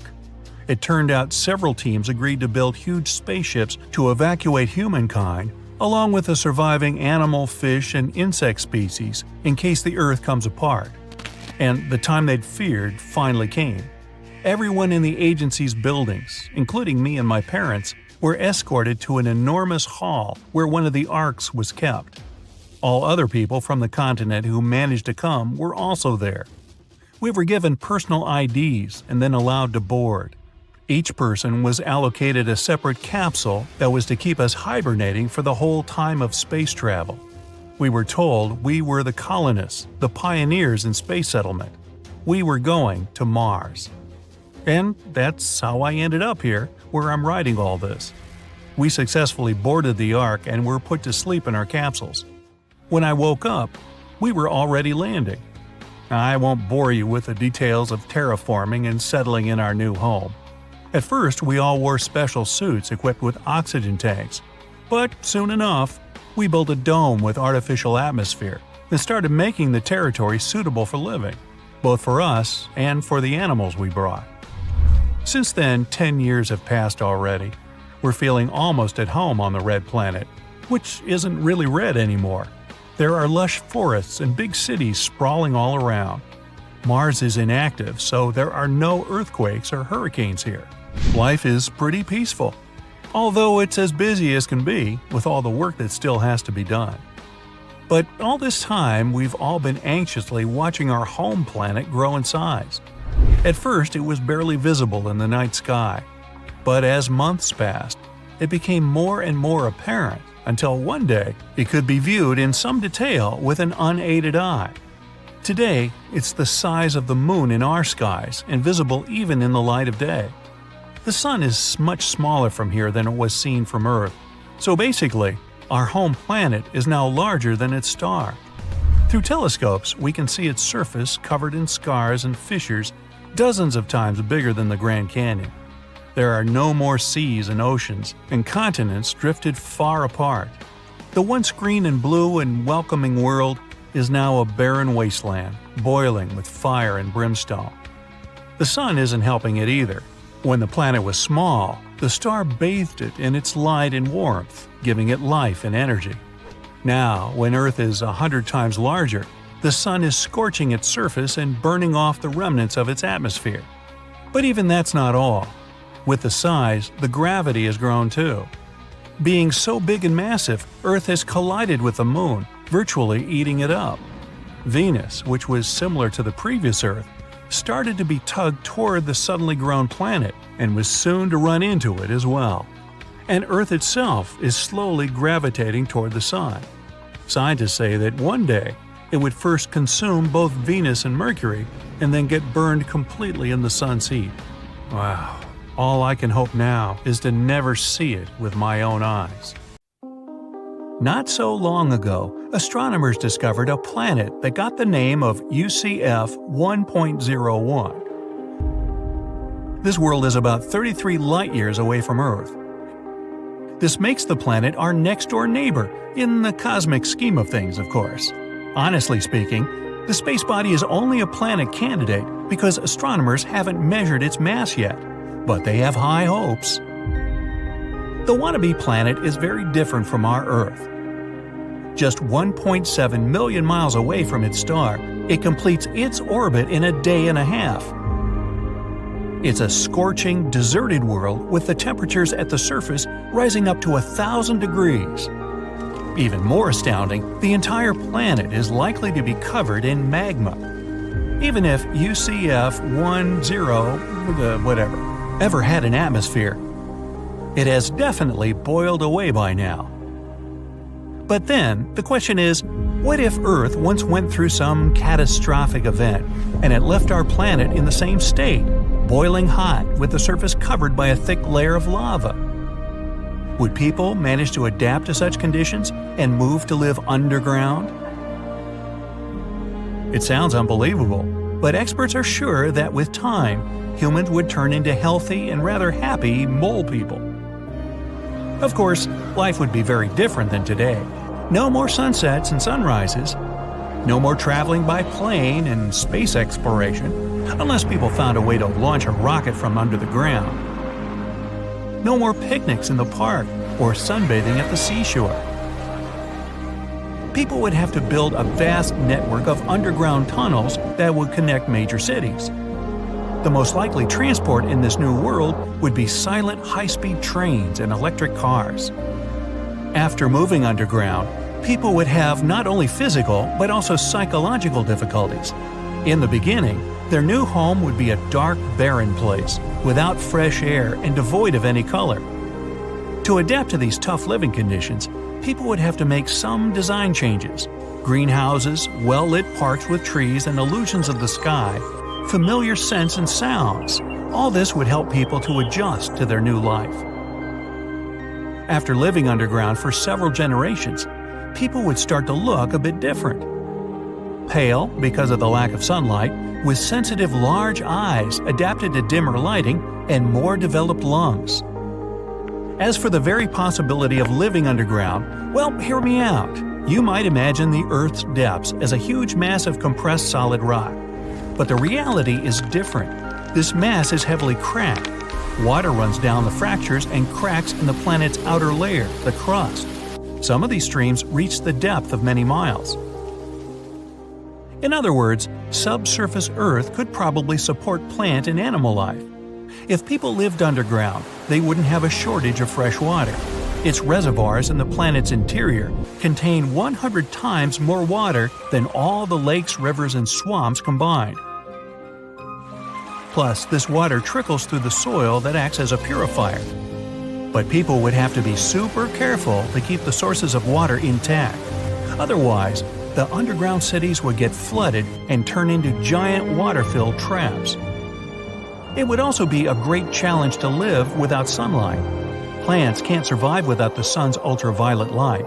It's absolutely necessary for photosynthesis because sunlight is used to get nutrients from carbon dioxide in water. One of the byproducts of this process is oxygen, the thing people can't live without. So no sunlight equals no plants equals no oxygen. Sunlight is also crucial for humans. For example, it helps your brain release serotonin, a hormone that boosts your mood and makes you feel focused and calm. Thanks to the ultraviolet B radiation in the sun's rays, your skin produces vitamin D. It's vital for a strong immune system and healthy bones, teeth, and muscles. That's why people would have to find a replacement for sunlight. Luckily, LED lamps that can give off UV wavelength could produce the light human bodies and plants crave so much. In the new underground world, there wouldn't be large sunlit fields. Instead, there would be sprawling greenhouses with LED lights shining from the ceiling. Special machines would feed plants and crops with recycled water rich in nutrients. In some areas, located in the narrow underground faults, people would use something like shipping containers instead of greenhouses. These containers would be packed with vertical rows of plants and blue and red LED bulbs.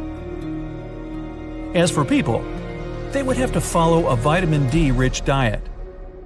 It'd mean eating a lot of egg yolks, cheese, fish, spinach, soybeans, and so on. If these foods weren't enough, vitamin D supplements would do the trick. Without daylight, people would have problems with their circadian rhythms that regulate sleep patterns.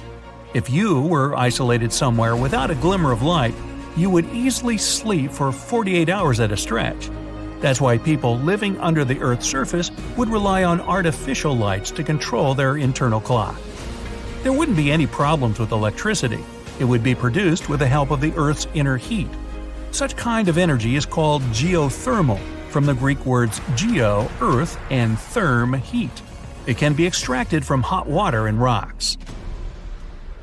Like an onion, our planet is made up of several layers. The innermost part is a solid core around 1,500 miles across. Made of iron, it's surrounded by a scorching outer core. It's up to 1,400 miles thick and is mostly composed of liquid nickel and iron. The next layer is the mantle. Even though lots of people picture it as lava, the mantle is actually rock. But this rock is so hot that it flows, just like road tar. The temperature in the Earth's core is as high as 10,800 degrees Fahrenheit. That's almost 1,000 degrees more than at the Sun's surface. The mantle is also blistering, from 7,000 degrees at the boundary with the core to 400 degrees in its outer parts. No wonder people wouldn't have any difficulties with transforming all this heat into electrical energy. But because the insides of our planet are insanely hot, people wouldn't be able to build cities too deep underground. All inhabitable areas would most likely stay closer to the surface. The Earth's outermost part, the crust, is like the shell of a hard-boiled egg. It's broken into gigantic blocks called tectonic plates. When two plates collide, mountains get formed and new rifts appear in the seafloor. They have different width, from 25 miles thick beneath the continents to 5 miles thick beneath the oceans. These blocks travel around, floating on the Earth's mantle, slowly, almost imperceptibly. It means underground cities would also move, but it would be next to impossible to notice these movements. Oh, by the way, people started to believe there might be another world inside our planet in the 17th century. The idea got the name of the hollow Earth theory. It claimed that half the planet was taken up by its surface weight. Below the surface, there was some empty space. A small sun hung at the very center of that cavity, creating a comfortable tropical environment on the inner side of Earth's surface. One could enter the Earth's interior through one of the openings near the south and north poles. A race of advanced humans was believed to live inside the planet. They were peaceful and lived for centuries. Well, obviously not humans. They had unique technologies, for example, flying vehicles. And since the climate inside the planet was better than that on the surface, this race was much stronger and healthier. Even though this idea sounds like science fiction, several famous scientists supported it. Some people are still sure there's another world inside our planet.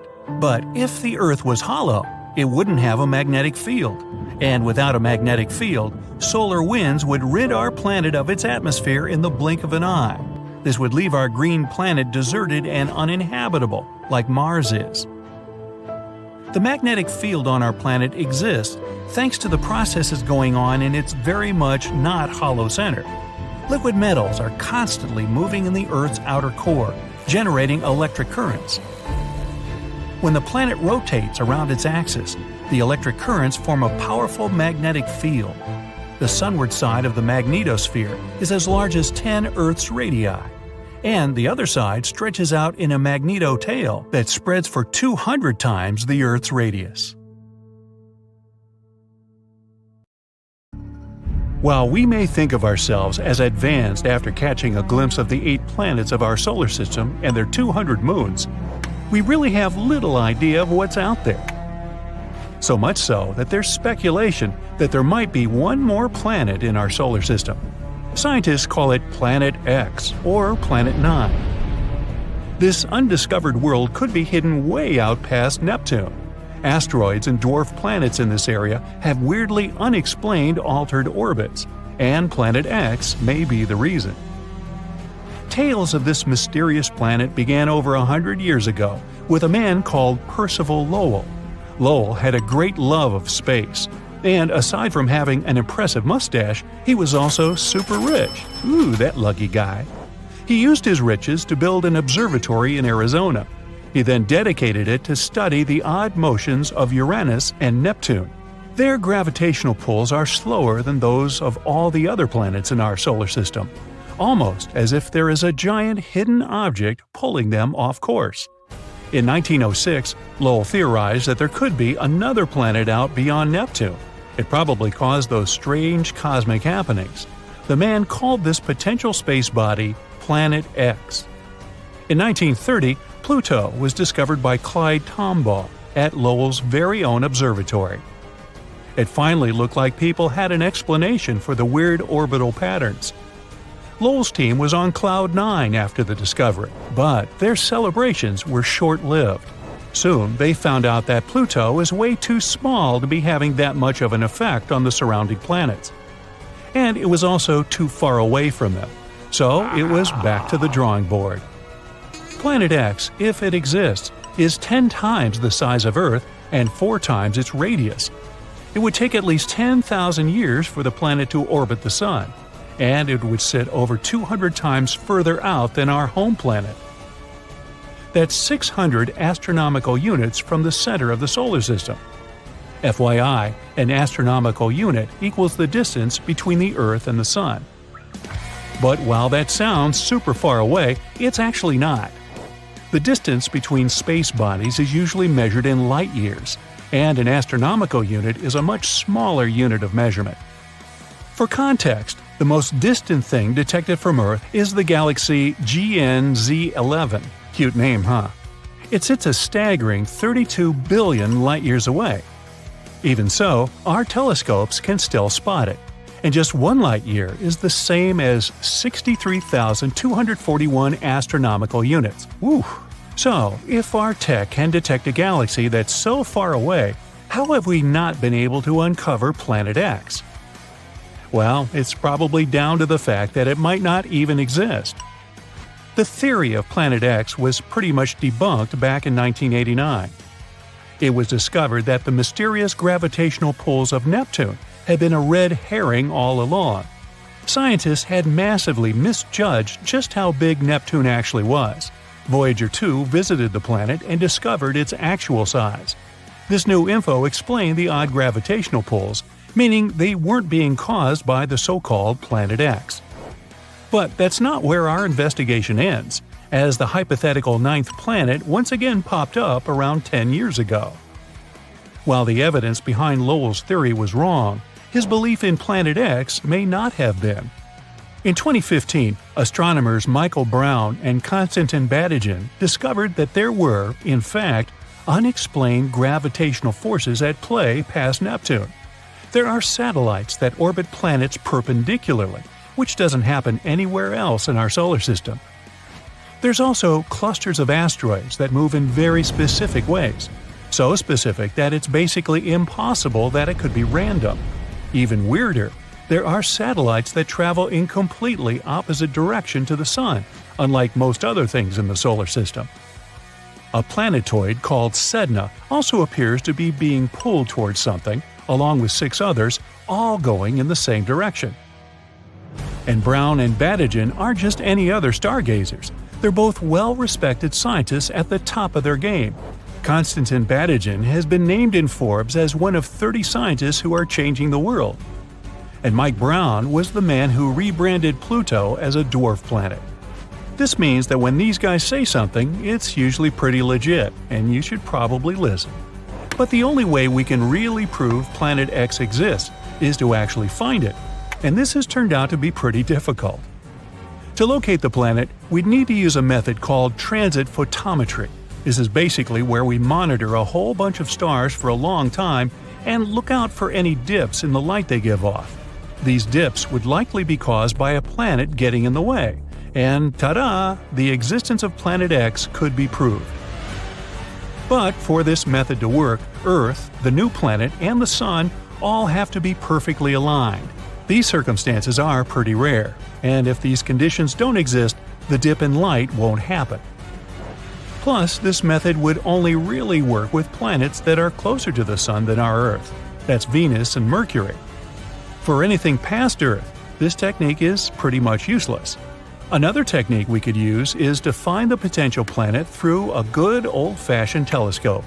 But as you can imagine, that's insanely tricky.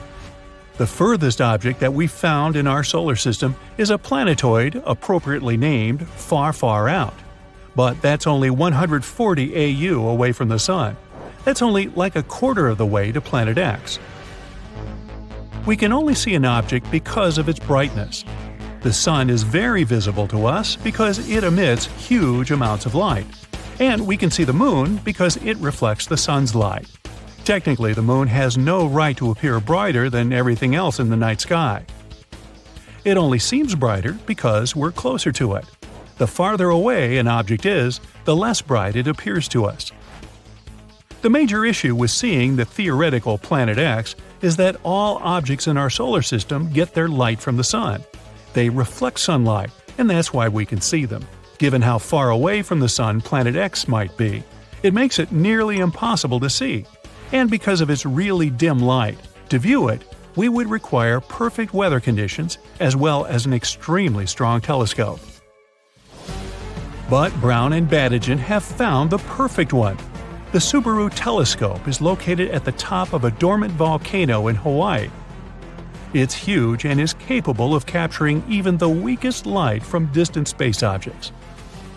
The issue that we need to figure out is where to point it. Without knowing where Planet X actually is, this basically turns things into a giant guessing game. There are also only around 3 nights every year when the conditions are clear enough to see the hypothetical Planet X. It's difficult, but not impossible. And still, most astronomers have called it a day and agreed that Planet X doesn't exist, stating that it's just a common myth. The most widespread explanation for the weird gravitational pulls is that there's a tiny black hole in our solar system. It's pulling the planets toward us. But don't worry, they say it's not big enough to actually munch on a planet. So Earth is all good, for now. The issue with the black hole theory is that, once again, it's almost impossible for us to track the thing down. While its mass could be as great as that of Planet X, the hole itself would be squished down to the size of an orange. Telescopes wouldn't be of any use.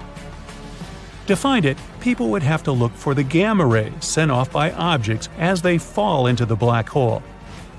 Another way we could find it is to release hundreds of tiny spacecraft.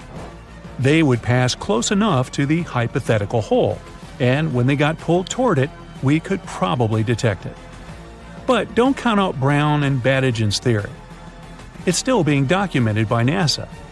And until we find unmistakable evidence to prove any theories, Planet X might still be out there. Whoa, something doesn't feel right. Everything seems shaky. It's definitely not an earthquake, and it's actually getting worse. The clouds seem to move quicker than usual, and the animals are going into a frenzy. The news anchor pops up on the TV in an alarmed tone and says, "Good morning. We're sorry to interrupt your program. Scientists have just discovered that the Earth's rotation has been fluctuating at an unusual rate. A group of specialists believe that the Earth is increasing its rotation with every second, and they don't know why." Even if the Earth increased its speed by 1 mile per hour, the day would only get shorter by a minute and a half or so. We wouldn't really feel it, and you could go on like nothing is happening. But as the Earth spins faster, our bodies, which are adjusted to a 24-hour timing, will have a hard time trying to cope with it. If you live by the equator, that means the rotation of the Earth is going quicker than at the North and South Pole. The area by the equator needs more time in order to complete its full rotation from the starting point. You'll experience more rain than usual. The Earth's rotation keeps the weather consistent and balanced so that nothing abnormal happens. But because the Earth is moving so fast, the weather is acting up. We'll start to see more storms and more cozy days inside, sipping on hot cocoa. Even though it seems weird, everyone can go about their day. But if the Earth picked up some speed and moved at 150 feet per second, the day would be reduced to only 22 hours. It kind of makes you feel jet-lagged 24/7. Every business works with the 24 hours a day schedule, so taking away even 2 hours can have catastrophic effects on the world economy. The whole calendar will have to change and adjust to the new timing. Clock designs will change with the new midnight, replaced with 10 o'clock. And with each week, the hours will shorten, so there will be no proper way of telling time except by sunsets and sunrises. The weather will continue to get worse and worse, feeling like the rain will never stop. The animals that rely on weather patterns won't know how to function, and mass migrations will occur from almost all species of animals. Flocks of birds will be flying everywhere and reach places they normally won't go to, affecting the whole food chain and ecology. Woods, jungles, and other places where animals roam are kept in proper balance when unaffected by humans. If it constantly rains in certain areas, then floods will force animals to move to other territories and compete with the predators in the area. If the Earth picked up speed every day, then standing on a scale in the Arctic would tell you weigh 180 pounds. But around the equator, you might weigh about 179 pounds. That's because of the extra force opposing gravity in that area. With the Earth spinning faster, all airlines around the world stop, since the radar systems have gone haywire and the weather is too dangerous to fly. Everyone has to get around by car. Satellites are positioned in such a way that it's crucial they remain where they are in order to bounce signals to us. Because of what's happening, Wi-Fi and TV signals can't go through. Communications around the world will end up short and slow, and eventually we'll have a total communication blackout. Ships will cease to operate and global trading will collapse, adding extra damage to the already failing world economy. Winds will get stronger and faster than usual, which means temperatures will change. Storms like hurricanes will be stronger than ever and have more energy for destruction. And still, at 100 miles per hour, the equator will now be swallowed up in the water. The Amazon basin and small islands will now completely submerge in water by around 50 feet. Most of the plant life will be in danger, especially by the equator. With woods threatened by floods, more animal environments will be in jeopardy. The trees and plants won't survive so much flooding. If the Earth rotated so fast that the hours would now be reduced to 15, then we'd probably feel like we're always on a jet plane going through turbulence. It would be impossible to sleep if the Earth kept picking up speed every second of the day. So days would be around 7 hours long as well as nights. The whole world would be flooded, except for the highest points and the tallest mountains. If that happens, humans will most likely end up there clinging to the last remaining clear patches of land. Most of the animal life will be extinct as well. And as the Earth is spinning faster and faster, the crust will lose its durability, allowing more frequent and stronger earthquakes to happen. Volcanoes will erupt all over, even if they're submerged in water. It'll go on like this for quite a while. Many major natural disasters like earthquakes, tsunamis, volcanoes, and even melting ice sheets have sped up the speed of the Earth by milliseconds. So, with the Earth's continuing speed increasing, these natural disasters will make the planet go even faster. Even if it's just for milliseconds, it's enough to have major consequences. The Earth is now spinning at 1,000 miles per hour. And as you're sitting with the rest of the survivors, you feel yourself levitating slightly. You'll see tiny pebbles and rocks floating inches from the ground. The clouds above you are passing like shooting stars. The air is thick with moisture, since water is rising to the top, forming thick clouds ready to pour. But since gravity is weaker, some of the rain is suspended in the air. Many small objects will be floating around as if you were in space. The days and nights won't be longer than a few hours. At this point, the whole world will be flooded and the crust will be 80% gone. If it goes on any longer, there won't be any living things around, probably except for microscopic creatures that can withstand extreme and harsh conditions. The Earth would need to spin at approximately 17,600 miles per hour to cancel out the gravity for things to start floating around. At this point, all the water in the ocean will rise and look like reverse rain. The large mountain rocks will separate from the bedrock and levitate above the ground, looking like little planets in space.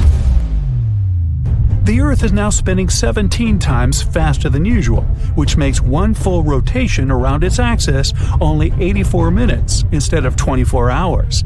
If you manage to stay that long, then you'll literally see the days and nights go by in an instant. You'll also be floating aimlessly in the sky, bumping into rocks and other surfaces. You won't recognize anything anymore. The Earth's crust is ripping apart, exposing the magma underneath. So landing on the ground isn't an option. You'll see outer space as you go higher and higher. You won't know how fast you're going, but all you know is that you're probably the only human left in this spinning world. The Earth will eventually spin so fast that the rest of the layers will start to peel off, exposing the Earth's interior. It'll start to squeeze itself from the core until it becomes similar to a pancake. Nothing can survive at this point. So much heat will be produced from the core that the planet will heat up like a microwave. All the water will disappear, and it'll look like a red dot in the solar system. And once it starts to approach the speed of light, time will freeze. The rocks and floating elements won't move and will eventually be distorted. And with enough effort, the Earth will eventually turn into a black hole. Of course, nothing like this will ever happen. According to scientists, Earth will most likely slow down in rotation. Ever since the Moon came into the picture, the Earth has been slowing down by around 4 miles per hour every 10 million years or so. That's because of the Moon's gravitational pull on our little blue planet. It'll most likely go on that way. So hey, what's your hurry? You know, rotation is a funny thing. Not haha funny, but kind of strange. Not only can't you feel it, everything does it. From galaxies to atoms, the universe is taking us for a spin. Strangely, it was more difficult to prove that the Earth is rotating than it was to prove that the Earth is revolving around the Sun. Way back in 1610, Galileo, the father of experimental science, provided the first proof that Earth, and all the other planets, revolve around the Sun. Galileo showed in his telescope that Venus was going through phases like the Moon. The only conclusion possible was that Venus was revolving around the Sun. Case closed. Planets revolve. But it wasn't until 241 years later, March 31, 1851 to be exact, that Leon Foucault proved that Earth was rotating. Foucault installed a giant pendulum from the 220-foot-high ceiling of the Pantheon in Paris. That's a lot of peace. An assembly of scientists and journalists watched as the floor turned beneath the giant pendulum. "The Earth turns," they shouted, mostly in French. Another strange thing about rotation is that although the Earth is rotating at a constant speed, the surface of the Earth is moving at all different speeds at all different latitudes. The same is true for every planet and star. At the equator, the surface of the Earth is moving the fastest at 1,037 miles per hour. That's much faster than the speed of sound, which is a mere 761 miles per hour. Halfway from the equator to the North or South Pole at 45 degrees latitude, the Earth is rotating at 733 miles per hour. Standing at the North or South Pole, it would take you 24 hours just to turn around one time, and that's both boring and cold. One result of these differential rotational speeds of Earth is that it creates belts and bands not only in the atmosphere, but also on the surface of the Earth.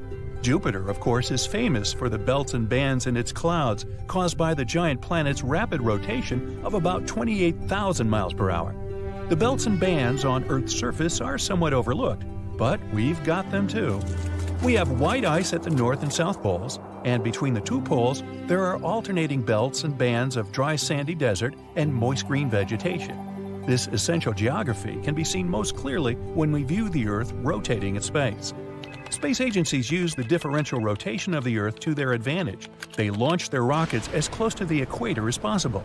NASA uses Cape Canaveral near the southern tip of Florida. And the ESA, the European Space Agency, uses the Guiana Space Center in French Guiana, South America, almost exactly at the equator. Because the land under a rocket near the equator is rotating at a greater speed, it gives the rocket a boost into space that launch sites near the poles cannot provide. You always want to save fuel, you know. Speaking of Jupiter, as I did about 3 paragraphs ago, the axis of rotation of the big planet is even less inclined than that of the Sun. The Sun is tilted at an angle of around 6 degrees, while Jupiter is only tilted 3 degrees. Jupiter stands almost perfectly upright, which combined with the great speed at which Jupiter is rotating, its entire day is less than 10 hours, it turns Jupiter into a giant gyroscope. Jupiter's gyroscopic stability, combined with its massive gravity, gives stability to the whole solar system. Jupiter prevents chaos factors from disrupting the orbits of the other planets. In other words, without Jupiter rotating like a stable gyroscope, the solar system could never have stayed intact for the billions of years that it has. Exoplanet solar systems are showing signs of chaos in their orbits. They could use a gyroscope like Jupiter to hold them together. Rotation is the real hero here. As for the Sun, its differential rotation has a big effect on its sunspot activity. Sunspots are spots or patches that sometimes appear on the Sun's surface, usually at mid-latitudes in both the northern and southern hemispheres of the Sun. As sunspot activity increases on the Sun, sunspots begin to move closer to the equator. Few sunspots are ever seen near the poles. With differential rotation, the gases at the equator of the Sun are moving faster than the gases at the Sun's poles. This differential motion of the gases twists the magnetic field lines in the Sun, causing them to snap. Sunspots are magnetic eruptions rising through the surface of the Sun, hurling electrified gases far into space and emitting intense ultraviolet radiation, often in the direction of the Earth. Uh-oh. Well, have no fear, Earth's differential rotation protects us. Not only does our Earth rotate differentially on its surface, but also down into its center. Studies of seismic readings of shock waves from earthquakes indicate the metallic core of the Earth is rotating slightly faster than the surface of our planet. Scientists think that the differential rotation of Earth's magnetic core within the slower rotating metallic liquid creates the magnetosphere arising from Earth's poles and extending far out into space. This magnetosphere keeps Earth safe from electrified gases from the Sun. Hurrah for rotation! Far out! Now, the 9.0 megaquake in 2011 off the coast of Japan rearranged the mass of Earth's crust and caused the rotation of Earth to speed up. The day got shorter.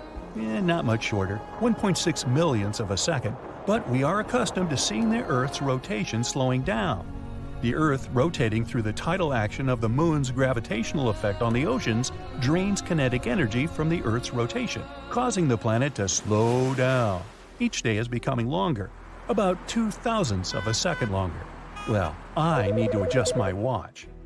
Leap years, we all know, are when we add a day to the calendar every 4 years, on February 29th, to straighten up Earth's yearly rotation around the Sun, taking 365 1/4 days. But leap seconds are added to the clocks every so often to synchronize our clocks with the slowing rotation of the Earth, and allow the Earth to catch up with our clocks, as if the Earth is concerned about our timepieces. 27 leap seconds have been added since 1972. The last leap second was added on December 31st, 2016, and made the clocks read 6:59:60 p.m. Yeah, I didn't notice either. But the Sun's rotation has unexpectedly been speeding up recently. Usually it takes 86,400 seconds for the Earth to rotate, as measured by an array of atomic clocks in different locations on Earth and coordinated by a special service in Paris. Yes, they pay people for that. July 19, 2020 was the shortest day ever recorded, a whopping 1.46 milliseconds less than the usual 86,400. Gadzooks! If this keeps up for another 5 years, they may have to add a negative leap second to synchronize our clocks to Earth's increasing rotation. Computers and satellites won't like to see their clocks read January 1st at 0 o'clock, and they say time can't go backward. At least the Earth hasn't started rotating backward or stopped rotating altogether. That would be catastrophic. Everything would crash forward at whatever differential speed it was rotating on Earth. Yet that appears to be what happened to the planet closest to Earth, Venus. Venus rotates very slowly backward, in retrograde, and that is very unusual. How so, you ask? Well, there are several theories to why Venus rotates in retrograde motion, while all the other planets rotate in prograde or forward motion. Liquids inside a rotating sphere, like a planet, have a lot of inertia. That's why when you take an egg from the fridge, for example, and try to spin it, it won't spin. The liquid inside is just sitting there. Its inertia is resisting your attempt to spin it. However, if finally, after many turns, you manage to get the raw egg to rotate, it's hard to get it to stop spinning. If you do pick it up and put it back down, the egg will start rotating again, because the inertia of the liquid inside it is still going forward. You only stop the shell from spinning. Something like this may have happened to Venus. Wait a minute. Venus? Backspin? Tennis? I think there's a connection here, somewhere. We know that on Venus, the planet, one day is longer than 1 year. It takes longer for Venus to slowly rotate around backward one time than it takes Venus to orbit the Sun once. But Venus is slowing down dramatically, and by 6.5 minutes in the last 25 years. If there still is liquid inside Venus and the movement continues, we might see Venus completely stop spinning backward and start rotating forward again. Come on, Venus, let's get with the crowd. This business of retrograde and prograde rotation has got quite a bit of mystery to it. It seems that everything tends to rotate in prograde motion. If you shape your right hand like a ball and stick your thumb up to indicate north, then curl your wrist towards you, that's prograde motion. Your fingers on the left side of your hand are moving towards you. Black holes, solar systems, galaxies, atoms, stars, etc. all seem to rotate prograde, depending on which angle you view them from. Experiments at the Large Hadron Collider indicate that subatomic particles spin toward the left, prograde. It's starting to look as if we may be in a left-handed universe. Then why is it so hard to find a left-handed manual can opener or measuring tape? I don't know. It's a mystery. What would the Earth look like if it was born in another solar system? I did a little research for you to find out, and the results were surprisingly wholesome. There are some warm tropics, strong winds, and giant dragonflies. But okay, let me explain from the very beginning. Since 1995, NASA has discovered more than 4,100 planets outside the solar system. Unfortunately, most of them are either flying ice balls like Neptune or gas giants like Jupiter. But there are still as many as 161 planets similar to our Earth. And one of them is very close to us, in the Alpha Centauri constellation. There are 3 stars in this constellation. 2 of them are called Alpha Centauri A and Alpha Centauri B. If you live in the southern hemisphere, you've probably seen them. They're very bright. Because of that, they look like one big star. They rotate around each other very slowly. And there's the 3rd star, chilling around not far from them. It's a teeny tiny red dwarf, Proxima Centauri. It got its name because of its proximity to our Sun. This star is the most interesting one, so let's talk more about it. Proxima Centauri is only 4.5 light-years away from us. Oh, and 1 light-year is about 6 trillion miles. Yep. If we went there, it would have taken just a little over 165,000 years of traveling in a space shuttle. Oh, you think that's a lot? For the universe, it's like checking on your fridge. Proxima Centauri is much lighter and much smaller than the Sun. It's also 2 times colder than the Sun, with a temperature of 3,000 Kelvin. That's why we can't see it without a telescope. On the bright side though, it will burn for trillions of years, and you don't have to worry that one day it will eat us like our Sun. And yes, our twin planet is located right next to Proxima Centauri. This planet is called Proxima b. Yeah, I know, they got creative with all these names. I hope you won't get confused. It's slightly larger and more massive than the Earth. This planet is located in the habitable zone of Proxima Centauri. It means that there can be water and even some microorganisms there. Yes, it's possible that one day we'll find some life there. But right now, we don't know much about this mysterious planet. It's probably a rocky planet like our Earth and has a similar landscape, but this is just a theory. Who knows what kind of jokes the universe can throw at us? It would be a shame to fly 165,000 years just to stumble upon a giant piece of ice or something. Fortunately, we probably don't have to wait that long. The big brains are now developing a technology that would allow us to move at the speed close to the speed of light. If they succeed, we'll get to Proxima b in just 20 years. But anyway, this video is not just about Proxima b. It's about what would have happened if life had originated not in our solar system, but in Alpha Centauri. What if we were orbiting Proxima Centauri, or the other two stars? So now, let's imagine that the Earth has replaced Proxima b. I'm going to call this new planet New Earth. Guess I'm not very creative at naming either. First of all, the orbit.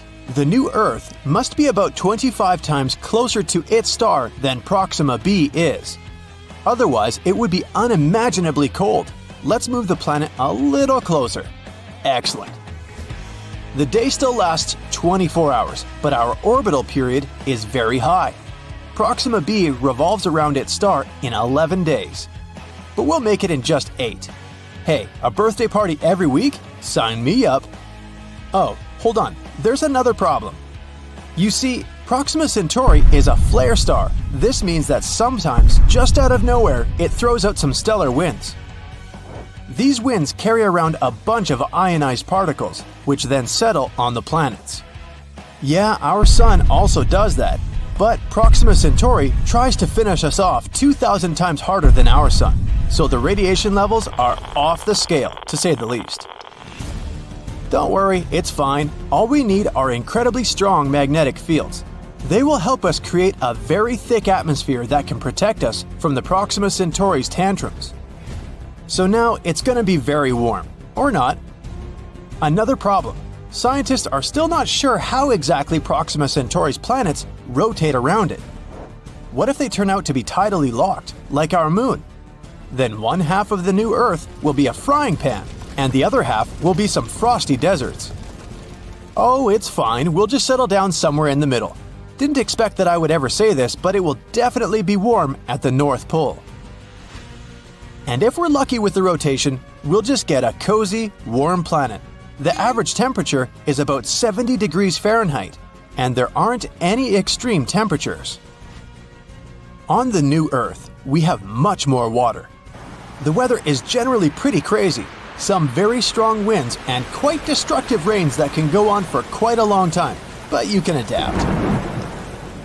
Temperature changes are much more noticeable in the mountains. Just like on Earth, the higher you climb, the colder it gets, except it's very cold right here at the top.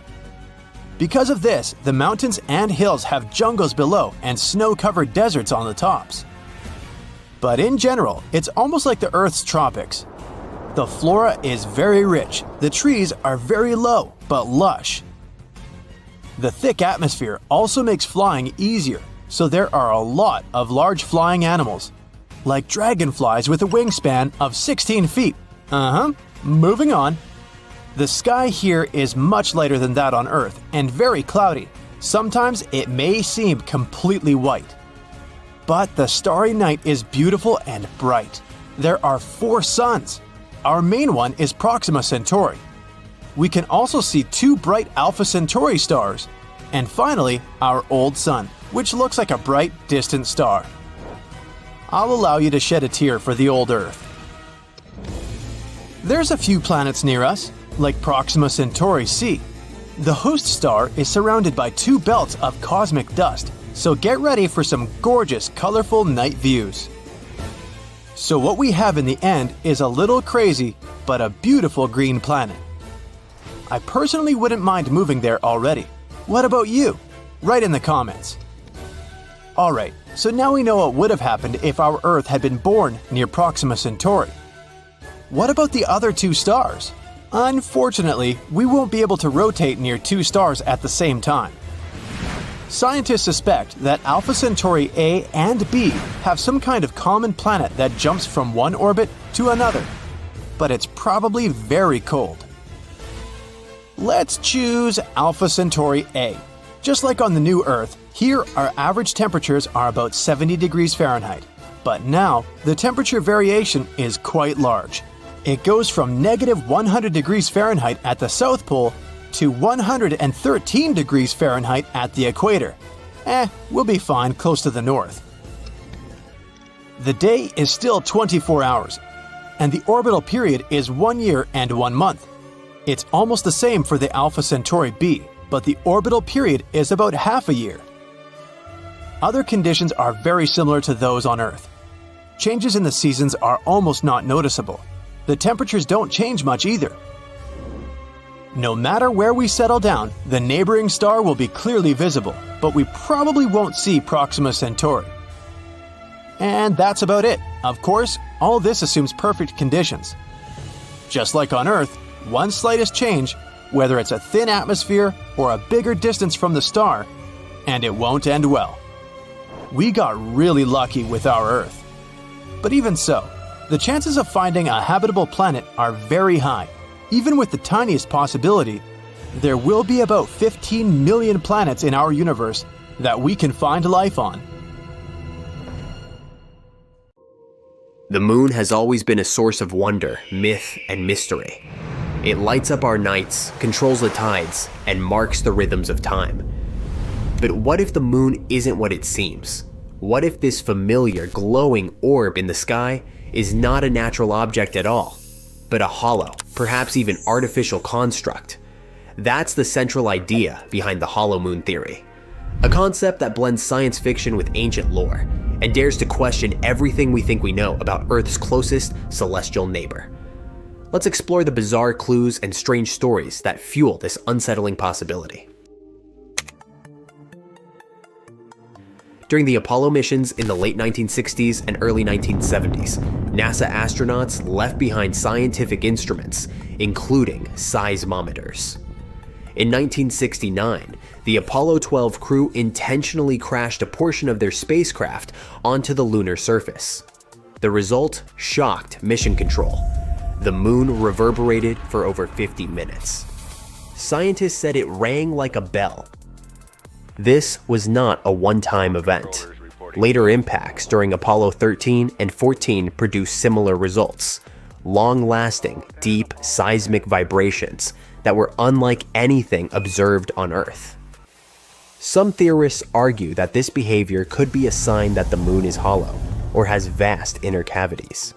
After all, nothing on Earth behaves that way unless it's mostly empty inside. NASA's explanation is more conservative. The moon has a dry, rigid crust with little water content, which allows seismic waves to travel much farther than they would through Earth's moist, fractured interior. Still, the Bell effect remains one of the strangest lunar anomalies on record. In many ancient cultures, there are legends of a time when there was no moon.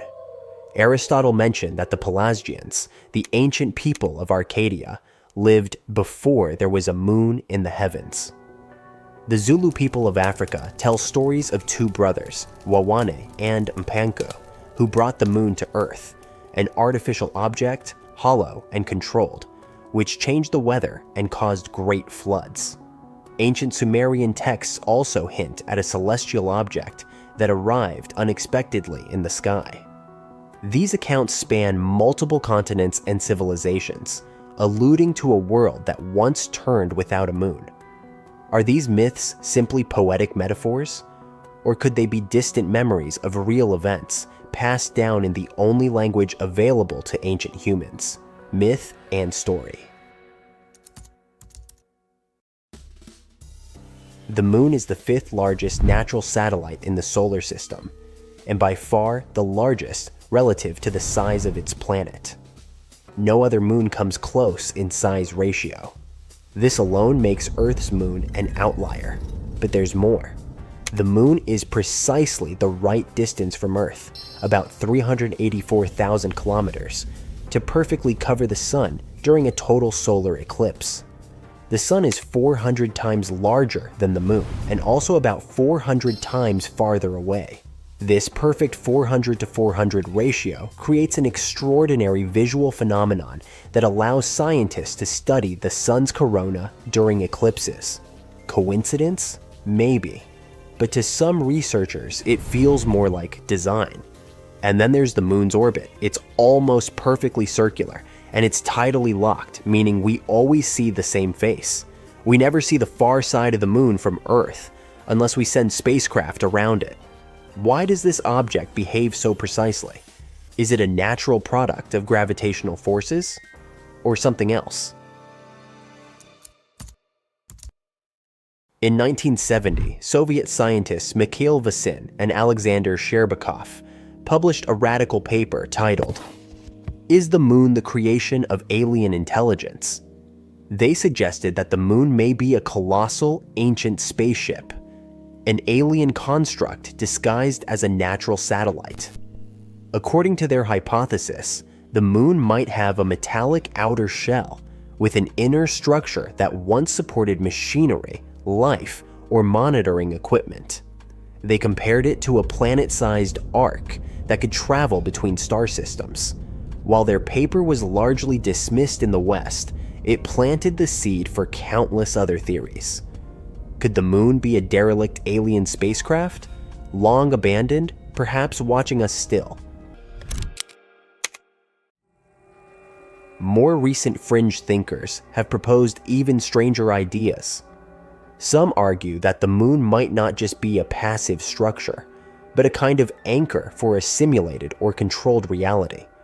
In this vision, the moon is not just hollow, but alive with technology, possibly operating as a monitoring station, memory regulator, or even a civilization reset button. Ancient floods, magnetic pole shifts, and unexplained disasters. Some theorists claim these events correlate with specific lunar alignments or cycles. Others go further, suggesting that the moon is part of a larger system designed to keep human consciousness limited, trapped in cycles of forgetting and rediscovery. Is the moon helping to shape our very perception of time, reality, and evolution? It's impossible to prove, and perhaps that's the point.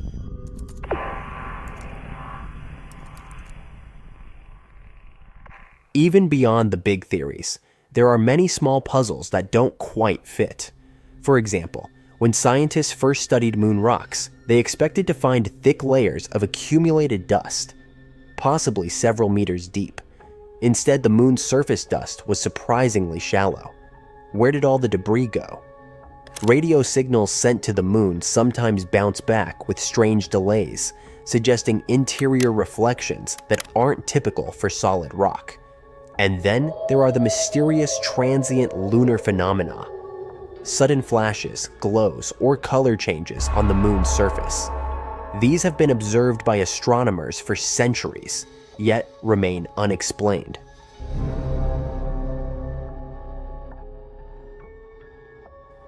Mainstream science sees the moon as the product of a massive collision in Earth's early history, a fragment of the young planet that cooled into orbit.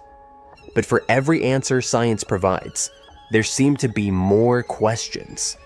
Why does this object behave so perfectly? Why do myths around the world speak of its arrival?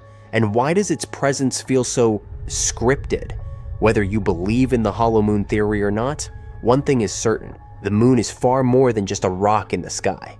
It is a mirror to our imagination, a beacon to our ancestors, and maybe, just maybe, a puzzle we were never meant to solve.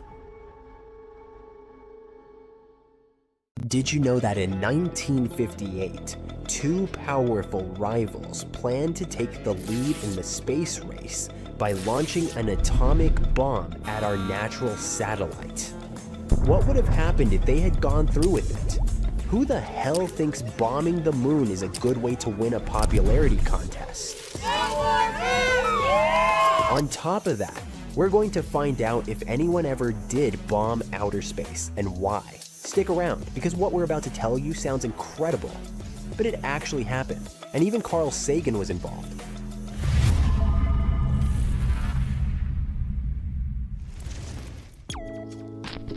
not like there weren't better ways to grab attention, but let's be honest, who wouldn't want to see some space fireworks? That was pretty much the thinking behind the US Air Force's secret project A119. This top-secret initiative aimed to launch a nuclear bomb at the moon, hoping the explosion, with enough megatons, would be visible from Earth with the naked eye. To understand why such a wild idea could even seem reasonable at the time, we need to look at the context. In the 1950s and 60s, international tensions were sky high. The aftermath of World War II and the rise of two rival superpowers, the United States and the Soviet Union, led to the Cold War and the famous space race. That race brought incredible scientific advancements: artificial satellites, robotic landers on the Moon, Venus, and Mars, the first human orbital flight, and eventually, the first moon landing in human history. But not every project launched during the space race was a win. Some were total failures, or worse, absurd and dangerous ideas that cost governments tons of money just to prove who had the bigger rocket, so to speak. Project A119 also aimed to answer some questions in planetary astronomy and astrobiology. Like what, you might ask? Well, for example, what would happen if a nuclear bomb exploded on the moon? A very original study, you have to give them that. Despite its age, it remains one of the few declassified reports on the topic. And to make this case even more interesting, young Carl Sagan was part of the team. He was responsible for predicting the effects of a nuclear explosion in vacuum and low gravity. This bold idea, to detonate an H-bomb on the moon for everyone on Earth to see, seems to have been sparked by a rumor published in the Pittsburgh Press in 1957. The article claimed the Soviet Union was planning to celebrate the anniversary of the October Revolution with a big bang on the moon. The explosion would take place at the moon's terminator, the boundary between its lit and dark sides. Apparently, Project A119 also considered the terminator as a target. The article also mentioned that if the Soviet missile missed, it would fall back to Earth and disintegrate in orbit. But what it didn't mention were the even bigger consequences if it did hit the lunar surface. But wait, what could possibly go wrong? The moon's super far away, right? Well, a lot could go wrong. It depends on the bomb's yield, of course, but what if a 100 megaton bomb exploded on the moon's surface? That would trigger a series of very unfortunate events. Since the moon has no atmosphere to dampen the blast, there would be no shockwave like on Earth. With nothing to contain or slow it down, the explosion would just keep expanding monstrously. Terrifying, right? But that's not all. The moon would experience a massive quake that could shake the entire body. Though, to be fair, back in 1958, there were no lunar bases to destroy, so that wasn't a big concern yet. The impact would pulverize the lunar surface, launching dust and debris into space in all directions, including Earth's path. Many of these micrometeorites could rain down on our planet, causing damage. While the blast on the moon wouldn't go on forever, it would eventually cool and lose energy. The leftover radioactive material would slowly settle back onto the surface.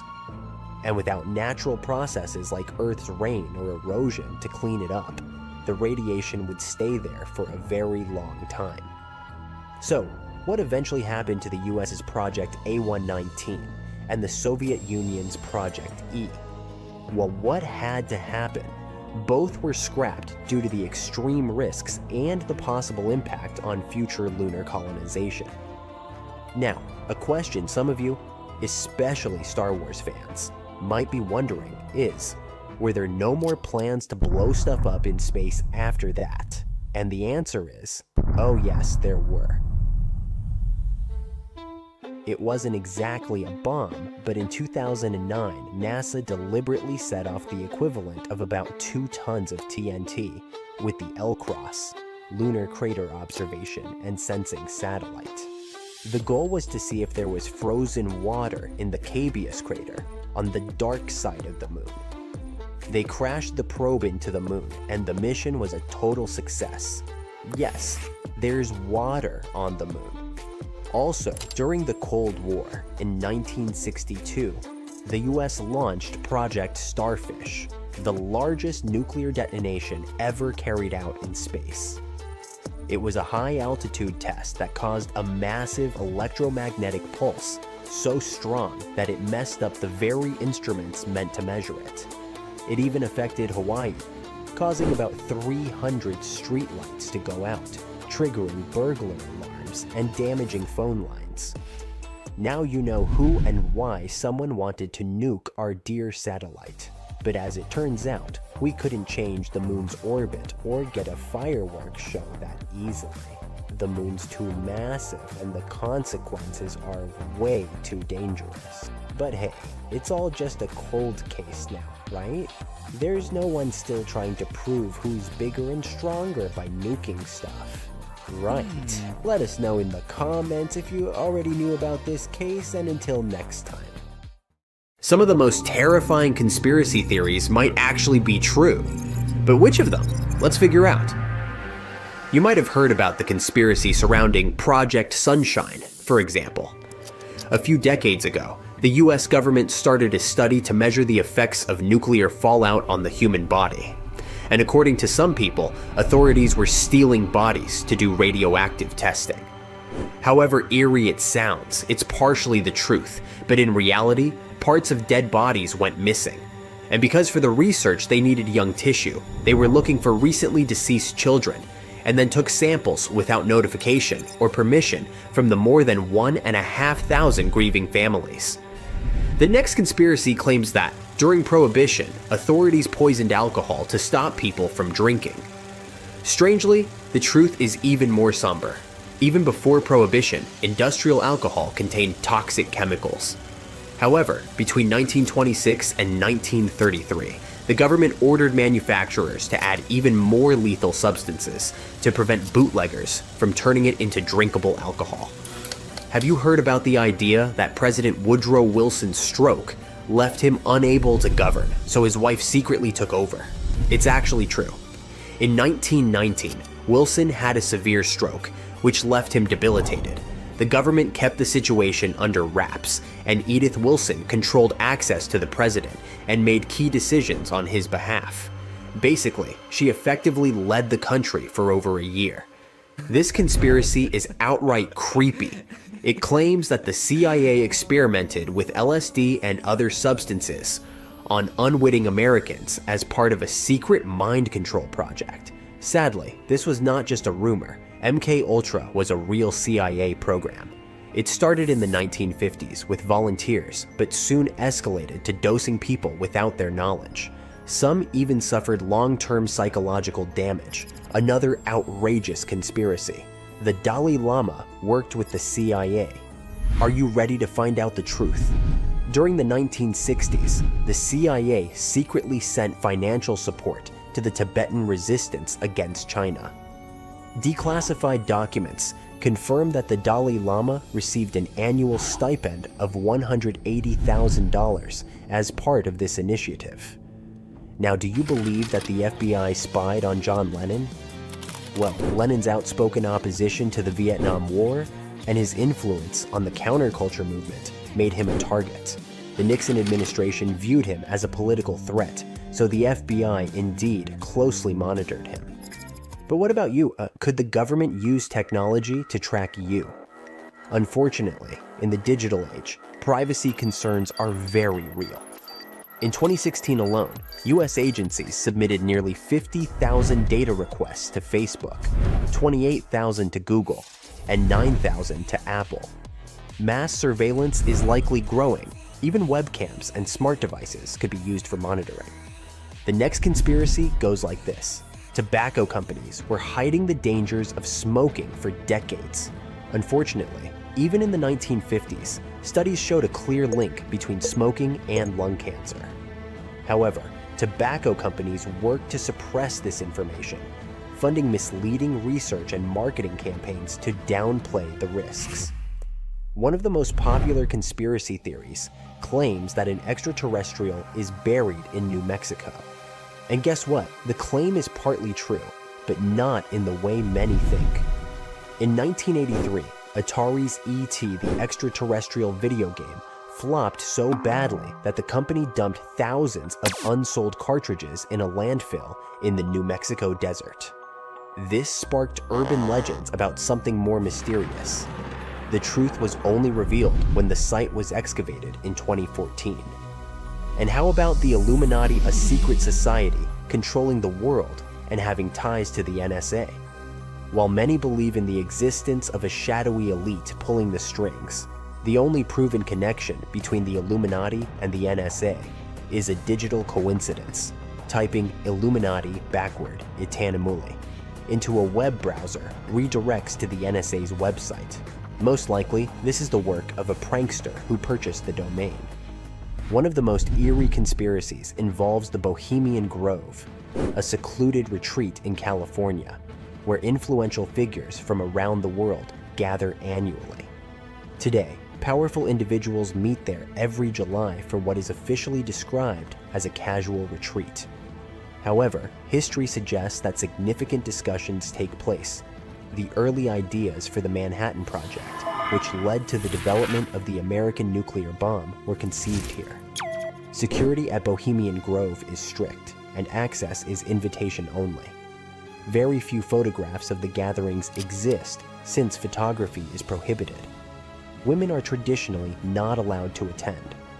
There are reports of unusual ceremonies taking place around a massive owl statue at the site. But the true nature of these rituals remains unknown. Count how many times the word moon is said in this video.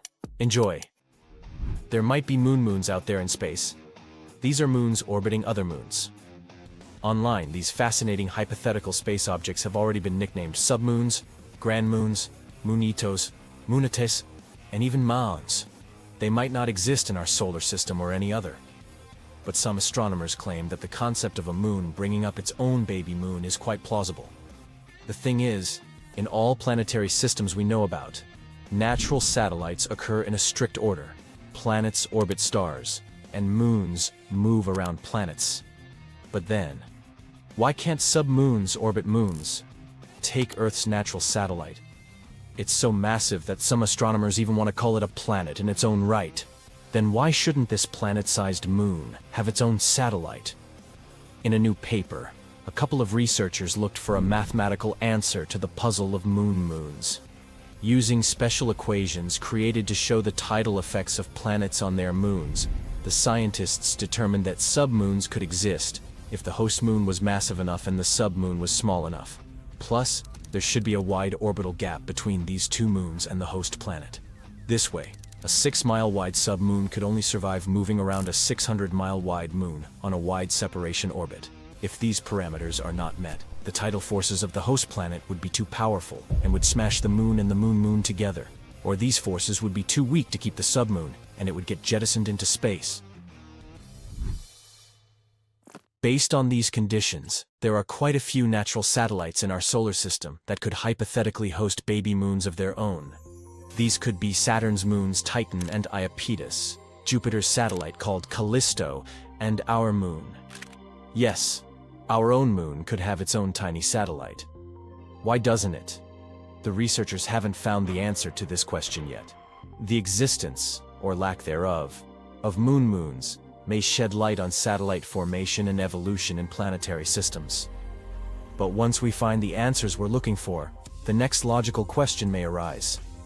Can a moon have a moon of its own? If so, what name would be the most suitable for such a space body? A great grand moon? Write your variants in the comments. Besides hypothetical moons, there are loads of other bizarre things in the universe, the existence of which we haven't proven yet. Hypothetical nuclear pasta is one of them.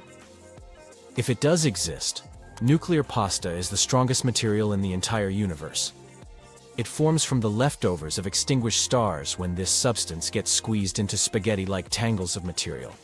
It can theoretically break, but according to estimates, it could only happen if you applied 10 billion times the pressure you'd need to shatter steel. Then, there's dark matter and dark energy. We kinda know these things exist, but no one has seen them yet. Everything on Earth, and everything people can observe in space with the help of telescopes and other instruments is normal matter. It's made up of atoms and molecules and adds up to less than 5% of the universe. Almost 3/4 of the universe is dark energy. Astronomers wouldn't even know the thing existed if several decades ago they hadn't found out that the expansion of the universe wasn't slowing down. Quite the opposite. It was accelerating. It meant there had to be some enigmatic force that counteracted gravity. It was dubbed dark energy. As for about 27% of the remaining universe, it's believed that it's made up of dark matter. If dark energy is a force responsible for the expansion of the universe, dark matter is supposed to explain how objects work together. Potential candidates for dark matter vary from strange particles to super-dim objects. But even though astronomers can't grasp what exactly dark matter is, they know for sure what it isn't. It's dark, which means we can rule out visible stars and planets. It also can't be dark clouds of normal matter, otherwise, scientists would be able to detect it. Dark matter is not antimatter.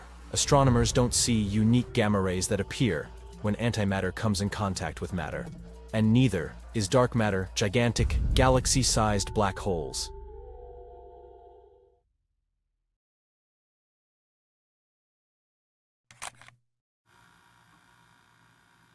On a cold January night in 1978, two neighboring military installations, Fort Dix Army Base and McGuire Air Force Base in New Jersey, became the stage for events that might have forever altered our understanding of extraterrestrial presence on Earth.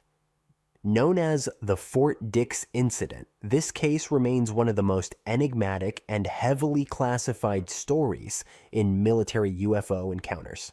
A quiet night, shattered by the unexplained. Around 3 a.m. on January 18, 1978, Security Patrol Officer Sergeant Jeffrey Morse was conducting a routine perimeter check at McGuire Air Force Base. Everything seemed normal until radio chatter reported unidentified flying objects hovering over nearby Fort Dix, moving in tight formation and emitting an eerie bluish-green glow. Radar operators soon confirmed the anomaly. These objects maneuvered in ways no known aircraft of the time could. They hovered, changed direction abruptly, and vanished from radar screens as if toying with their observers. A close encounter turns violent. By 3:30 a.m., the situation escalated dramatically. A military police officer at Fort Dix, patrolling a remote section of the base, radioed that an oval-shaped object with no visible features had descended over his vehicle. Suddenly, a humanoid figure, about 4 feet tall, with grayish-brown skin, an oversized head, and elongated arms, appeared in front of him. Panicked, the MP drew his sidearm and fired 5 rounds into the being, followed by a 6th shot at the hovering craft.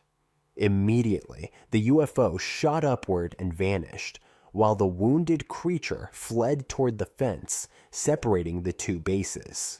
The cleanup operation.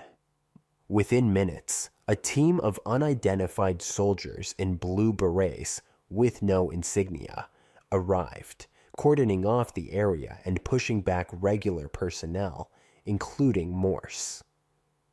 Witnesses later described how the team sprayed the body with an unknown substance, covered it with a white sheet, and placed it inside a large metallic container marked with blue symbols.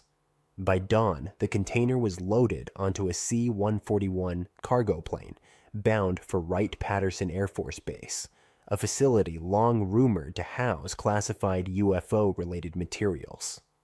Aftermath: enforced silence. 2 days later, Morse and other witnesses were flown to Wright Patterson for interrogation. In a stark room facing 3 men, one a silent civilian with a pipe, Morse was forced to sign a lifetime non-disclosure agreement.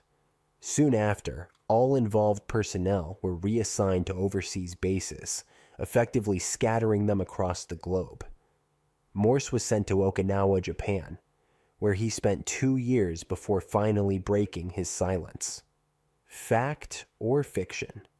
In 1980, Morse reached out to UFO researcher Leonard Stringfield, sharing his account. His story gained credibility when Major George Fuller, an intelligence officer stationed at McGuire, confirmed unusual activity that night, mentioning that something was found dead on the runway, though details were withheld from him. Skeptics argue the incident could have been a test of a military biodrone or experimental entity, a psychological operation, PSYOP, to study human reactions, an elaborate hoax or misidentification, yet the military's extreme response, immediate witness isolation, rapid evidence removal, and lifetime gag orders suggests something far more extraordinary. Conclusion: a secret still waiting to be uncovered. Over 45 years later, the Fort Dix incident remains buried in secrecy. If Morse's account is true, this could be the first documented case of military personnel killing a potential extraterrestrial being. Until classified documents surface, key questions linger. Was this a genuine extraterrestrial encounter, or an elaborate cover-up for advanced military technology? One thing is certain: that night in 1978 changed the lives of those involved and left behind more questions than answers. What do you think? Could this really have happened? Or is it just another military urban legend? Imagine simultaneously being born, growing up, and getting old somewhere out there in the universe. Sounds bizarre and unrealistic. And still, according to the block universe model of the world, that's exactly what happens with you, me, and other living beings on our planet. It's as if someone drew pictures about every moment of your life and then just piled them one on top of another, creating a giant block of all things that ever happen at any time and at any place. The future, present, and past exist at the same time and are equally real. The block has 4 dimensions. 3 of them are spatial. It's length, width, and height. There's one more: time. To make it easier, let's picture our world as a cuboid, which is basically a 3-dimensional rectangle. Its height and width represent 2 of the 3 spatial dimensions of the universe. As for the 3rd spatial dimension, we'll replace it with time. At one end of the cuboid, we'll drop the Big Bang. And at the other, there will be the end of the universe. Let it be a big crunch. Our cuboid is filled with every single event that ever happens. Even this moment, when you're watching this video, exists somewhere in the block. Now, we perceive today as the present, yesterday as the past, and tomorrow as the future. From this perspective, it seems that time passes. But in the block universe, time doesn't flow. There's no specific present moment since the notions of the past and future are relative. You see, we are always located wherever we are, which means that everyone remains in the present. But the block universe theory doesn't deny the notions of earlier than and later than. These relations remain no matter what, and regardless of where anyone is located. For example, Molly the mammoth is located earlier than Marcus the tiger. This relation between Molly and Marcus will remain unchanged regardless of whether you're located later than Marcus or earlier than Molly. This way, in the block universe, now is any time you are located at. Past is any time or events that are earlier than your location, and future is any time or events that are later than your location. It sounds like in the block universe, we could travel in time since it's just another dimension. Well, it could be true, but of course, things just have to be more complicated than that. Traveling in time is way more difficult than traveling in space, but it's not impossible if you travel very, very fast. Traveling at extremely high speeds results in time dilation. We can travel into the future at a reasonable percentage of the speed of light, and to get to the past, we can use wormholes, shortcuts through space-time. But if we can travel in time in the block universe, can we change the past? Not really, because if you do, it'll create a contradiction. Keep in mind that, in this universe, the past is the same as the present or the future. What is past to you is future to someone else. And when traveling to the past, you're going to someone else's future. In the past, you'll act just like you do in the present, but you won't be changing the past. All your actions are already predetermined in the block universe. At the moment of the Big Bang, it's already clear that at one point, you'll travel to the relative past. Just like what you do tomorrow makes tomorrow the way it is and has always been, what you do in the past makes it the way it is and has always been. The events in the block universe do not change. As a time traveler, you don't suddenly appear in the past. It's always been the case that you're located in the past. And nothing a time traveler does can change anything in the block. Instead, whatever you do at any time makes that time the way it is. Night enveloped the desert above Heracleion. A group of archaeologists moved through the labyrinth of sunken ruins, illuminating their path with powerful flashlights. Suddenly, one of the researchers, Dr. Martin Hale, stopped in front of a temple wall. He carefully brushed away a layer of sand and discovered a strange bas-relief. A woman holding a creature with an unusually elongated head and enormous eyes. "This can't just be a stylized depiction of an infant," whispered his colleague, Alice Carter. "The Paracas skulls in Peru have similar shapes. Could this be evidence of hybrids?" The question remained unanswered, but the mystery of Heracleion continued to intrigue scientists. Theories ranged from ancient cults to contacts with extraterrestrial civilizations. However, biologists established that elongated skulls could be the result of artificial cranial deformation, a practice common in ancient times. No DNA analysis has shown traces of non-human genetics. Meanwhile, in another part of the solar system, the Viking 1 probe transmitted an image to Earth of a rock formation on Mars resembling a human face. The photograph instantly became a sensation, fueling conspiracy theories. "It's just pareidolia," astronomers stated. "The human brain is wired to recognize familiar shapes in random forms." Decades later, when NASA sent more advanced spacecraft, images confirmed that the face on Mars was merely an ordinary hill, with shadows creating the illusion of facial features. However, proponents of the ancient Martian civilization theory insist that the truth is being concealed. No less mysterious are the artifacts of the Maya civilization. Their bas-reliefs depicting beings resembling astronauts, their complex astronomical calculations, and myths of gods descending from the heavens suggest possible contact with extraterrestrials. Some researchers associate Kukulkan, the feathered serpent god, with alien beings. However, historians remind us that such imagery appears in many cultures and may carry purely symbolic meaning. In Scotland, on Arthur's Seat Hill, children stumbled upon 17 miniature wooden coffins with tiny figurines inside. The origin of these remains unresolved. Were they ritual offerings, connected to the murderers Burke and Hare, who sold their victims' bodies for medical research, or simply children's toys mistakenly perceived as something mystical? Some theories suggest they could have been a form of symbolic burial for souls who never received a proper grave. Others believe they were connected to an ancient superstition meant to ward off evil spirits. Another hypothesis suggests they were linked to an old Scottish practice of making talismans for protection against supernatural forces. The Antikythera mechanism found off the coast of Greece is another ancient enigma. This intricate device, over 2,000 years old, turned out to be an astronomical calculator ahead of its time. Studies revealed that the mechanism was used to calculate planetary movements and eclipses, proving the advanced knowledge of ancient Greek science. Many researchers now believe that similar devices might have existed, but no other examples have been discovered. recent images from the Perseverance rover uncovered mysterious square structures on Mars. Geologists attribute them to natural crystallization and erosion processes, but UFO enthusiasts are convinced they are ruins of ancient constructions. The formations bear a striking resemblance to rectangular patterns seen in some ancient Earth structures, further fueling debates about potential past life on the Red Planet. In Germany, during excavations near Marburg Castle, students discovered a pocket sundial.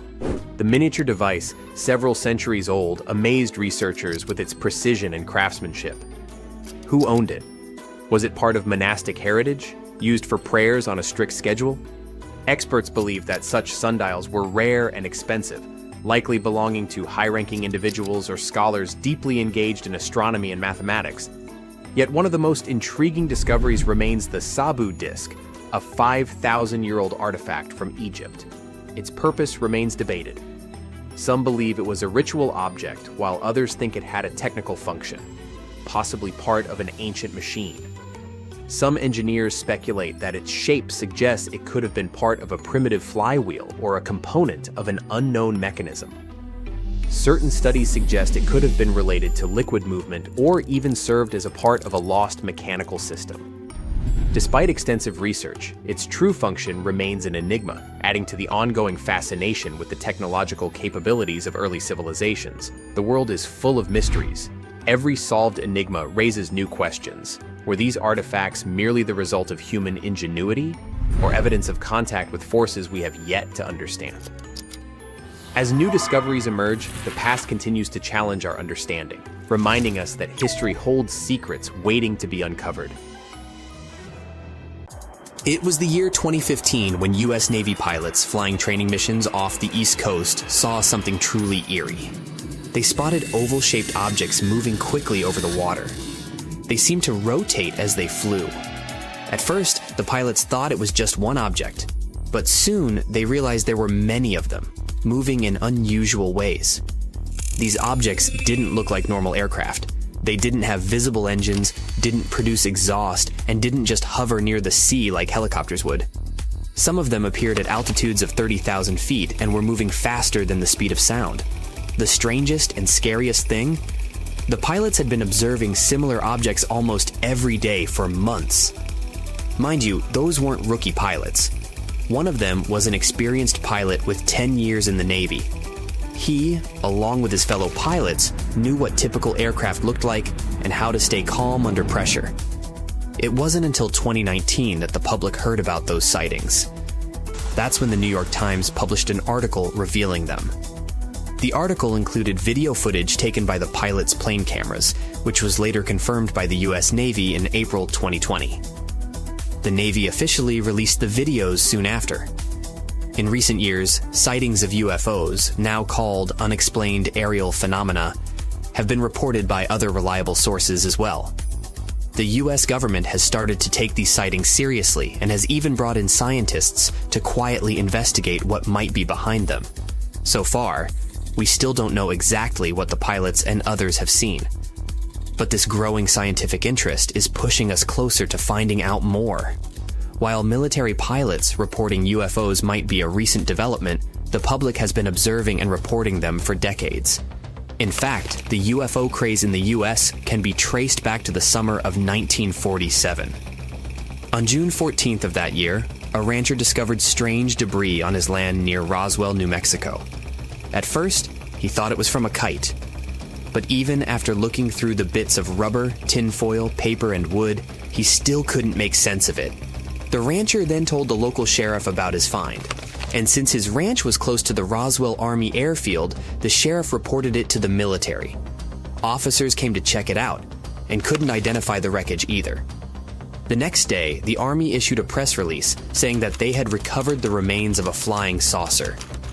The local newspaper even ran a headline, "RAAF captures flying saucer on ranch in Roswell." But just a few days later, the Army changed its story, claiming the debris was from a weather balloon.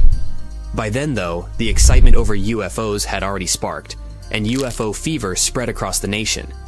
Now, UFOs are real, in the sense that people have indeed seen objects they can't identify in the sky.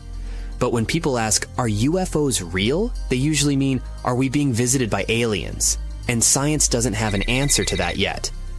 After the Roswell incident, UFO sightings became more frequent. People made wild claims, saying they'd met aliens or even been abducted. These stories were mysterious and captivating. No wonder they gained traction. The government didn't help much since it was keeping its own secrets. Eventually, they admitted to hiding something, but it wasn't little green men from other planets. In 1995, the Air Force released a report explaining that the debris found on Brazel's ranch wasn't from a weather balloon, but from Project Mogul, a secret Cold War program that used balloons to detect missile launches of certain countries. As for the alien bodies people claim to have seen, they were crash test dummies used in experiments with ejection seats. In 2021, the US government released a brief report on UAPs, aka unexplained aerial phenomena, stating that they have found no evidence of aliens. At the same time, they acknowledged that many UAP sightings had been recorded since 2004, and those remained unexplained. According to the report, those sightings did not necessarily point to alien spacecraft. Some could be birds, debris like party balloons, secret military projects, or even new technology from other countries.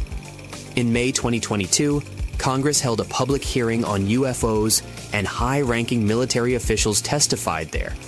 They revealed that since 2021, 400 unexplained sightings had been documented, but none suggested extraterrestrial life.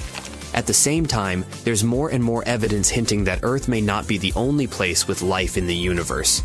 Earth itself is 4.5 billion years old, and life emerged here around 3.5 to 4 billion years ago. Life on Earth began fairly quickly, which means that the process of life forming wasn't overly difficult. And if life could begin easily on Earth, it's likely that it could also start on many other planets in the universe. The Milky Way galaxy alone contains 1 trillion planets, and there may be trillions more in the universe. Given these numbers, there is a lot of potential for life elsewhere. However, just because there's a possibility of life elsewhere doesn't necessarily mean that aliens have visited Earth. That's why SETI, Search for Extraterrestrial Intelligence researchers, are focused on detecting signs of life elsewhere in the universe, not on studying UFOs. For a long time, most scientists dismissed the study of UFOs as pseudoscience. That's why many researchers interested in UAPs, unidentified aerial phenomena, stayed silent to avoid being seen as eccentric. But this has started to change. In June 2022, NASA created a team of scientific experts to search for the unknown in air and space. The researchers suggested using NASA's huge amount of space data to assist in the study of UAPs. The team also made it clear that studies of UAPs should focus on evidence and data, not speculation. Instead of simply collecting stories or relying on accidental sightings, the researchers used telescopes to capture footage of the sky. They gather this data and then analyze it with the help of artificial intelligence. They plan to add more observatories, and over 100 scientists are already involved. Astrobiologist Julia DeMarines suggests that some UAP sightings could be caused by unusual weather conditions. For instance, spacecraft launched near sunset can create strange effects. The gases expelled by spacecraft reflect only the light reaching the upper atmosphere at that time. And since the sunlight remains reflective for a long period, such sightings can seem unexplainable. UAPs might also be caused by light reflecting off communication satellites. But could UAPs really be alien spaceships? People often expect first contact with alien life to be dramatic, but the reality might be more subtle. Our first encounter with alien life may actually be discovering their technology. For example, we might find a piece of space debris that didn't originate on Earth, like spotting an empty plastic bag blowing through space. We'd know it didn't come from Earth, but we wouldn't know where it came from. Another possibility is that the aliens we might encounter may no longer exist. In 1961, astronomer Frank Drake developed the Drake equation, which estimates how many alien civilizations might be capable of sending signals. The equation considers factors like the rate at which stars form and the number of planets capable of supporting life in a Goldilocks zone, a habitable zone located at the right distance from a star for water to remain a liquid. However, One key factor in the equation is represented by L, which stands for the length of time technological civilizations produce detectable signs of their existence. Humanity has only been technologically advanced for a little over 100 years, in a universe that is nearly 14 billion years old. It means that the timing for civilizations to overlap might be rare. Many civilizations might have existed before us, and many may come after us, but the chance that we overlap with theirs is slim. Despite this, some scientists believe that it won't be long before we find definitive evidence of alien life. Did you know that reports of strange object sightings are quite common? The British Ministry of Defense reports at least 100 UAP, unidentified aerial phenomena, sightings every year. That means there have been at least 2,400 reports in that country alone since the year 2000. A UAP is considered to be anything that cannot be immediately explained or identified. Usually, most reports find an explanation, such as atmospheric phenomena or known objects. However, the portion that remains unexplained is undoubtedly the most intriguing. Throughout history, there have been waves of sightings. One of the most well-known occurred in 1947, famously referred to as the flying saucer madness. That summer saw a flood of reports across the United States, with approximately 800 sightings that year alone. On that occasion, a local news story reported by a civilian pilot named Kenneth Arnold claimed to have seen disc-shaped objects traveling at speeds of around 1,200 miles per hour in a line of 9, passing over Mount Rainier. This was the first post-World War II sighting and is considered the report that marks the beginning of the modern UFO era. Returning to this century, there are at least 15 well-known cases. Let's examine some of the most striking examples. Number 1. The first case we'll look at has even sparked NASA's interest. It concerns the unexplained activity in a small town in the United Kingdom called Bonsall. Residents have reported and documented numerous cases of unexplained activity, earning it the nickname UFO hotspot. Reports range from silver shapes to strange lights in the sky. In 2001, Sharon Rowlands accidentally filmed a house-sized disc with colored lights around it. The video caught NASA's attention because it resembled an object spotted during a 1996 space mission. However, the only conclusion NASA reached was that the object was metallic and didn't match any known commercial or military aircraft. Number 2, this case is from 2004 and concerns the Tinley Park lights in Illinois, United States. Residents reported inexplicable lights in the sky, which were also seen in neighboring cities like Chicago. Witnesses claimed to have seen a triangular pattern of red orbs hovering over the town. Other witnesses stated that the lights displayed a range of colors, from amber to greenish yellow. Skeptics who saw the lights firsthand dismissed them as an elaborate prank, but no definitive explanation was found. The lights were seen twice that year and remain a mystery to this day.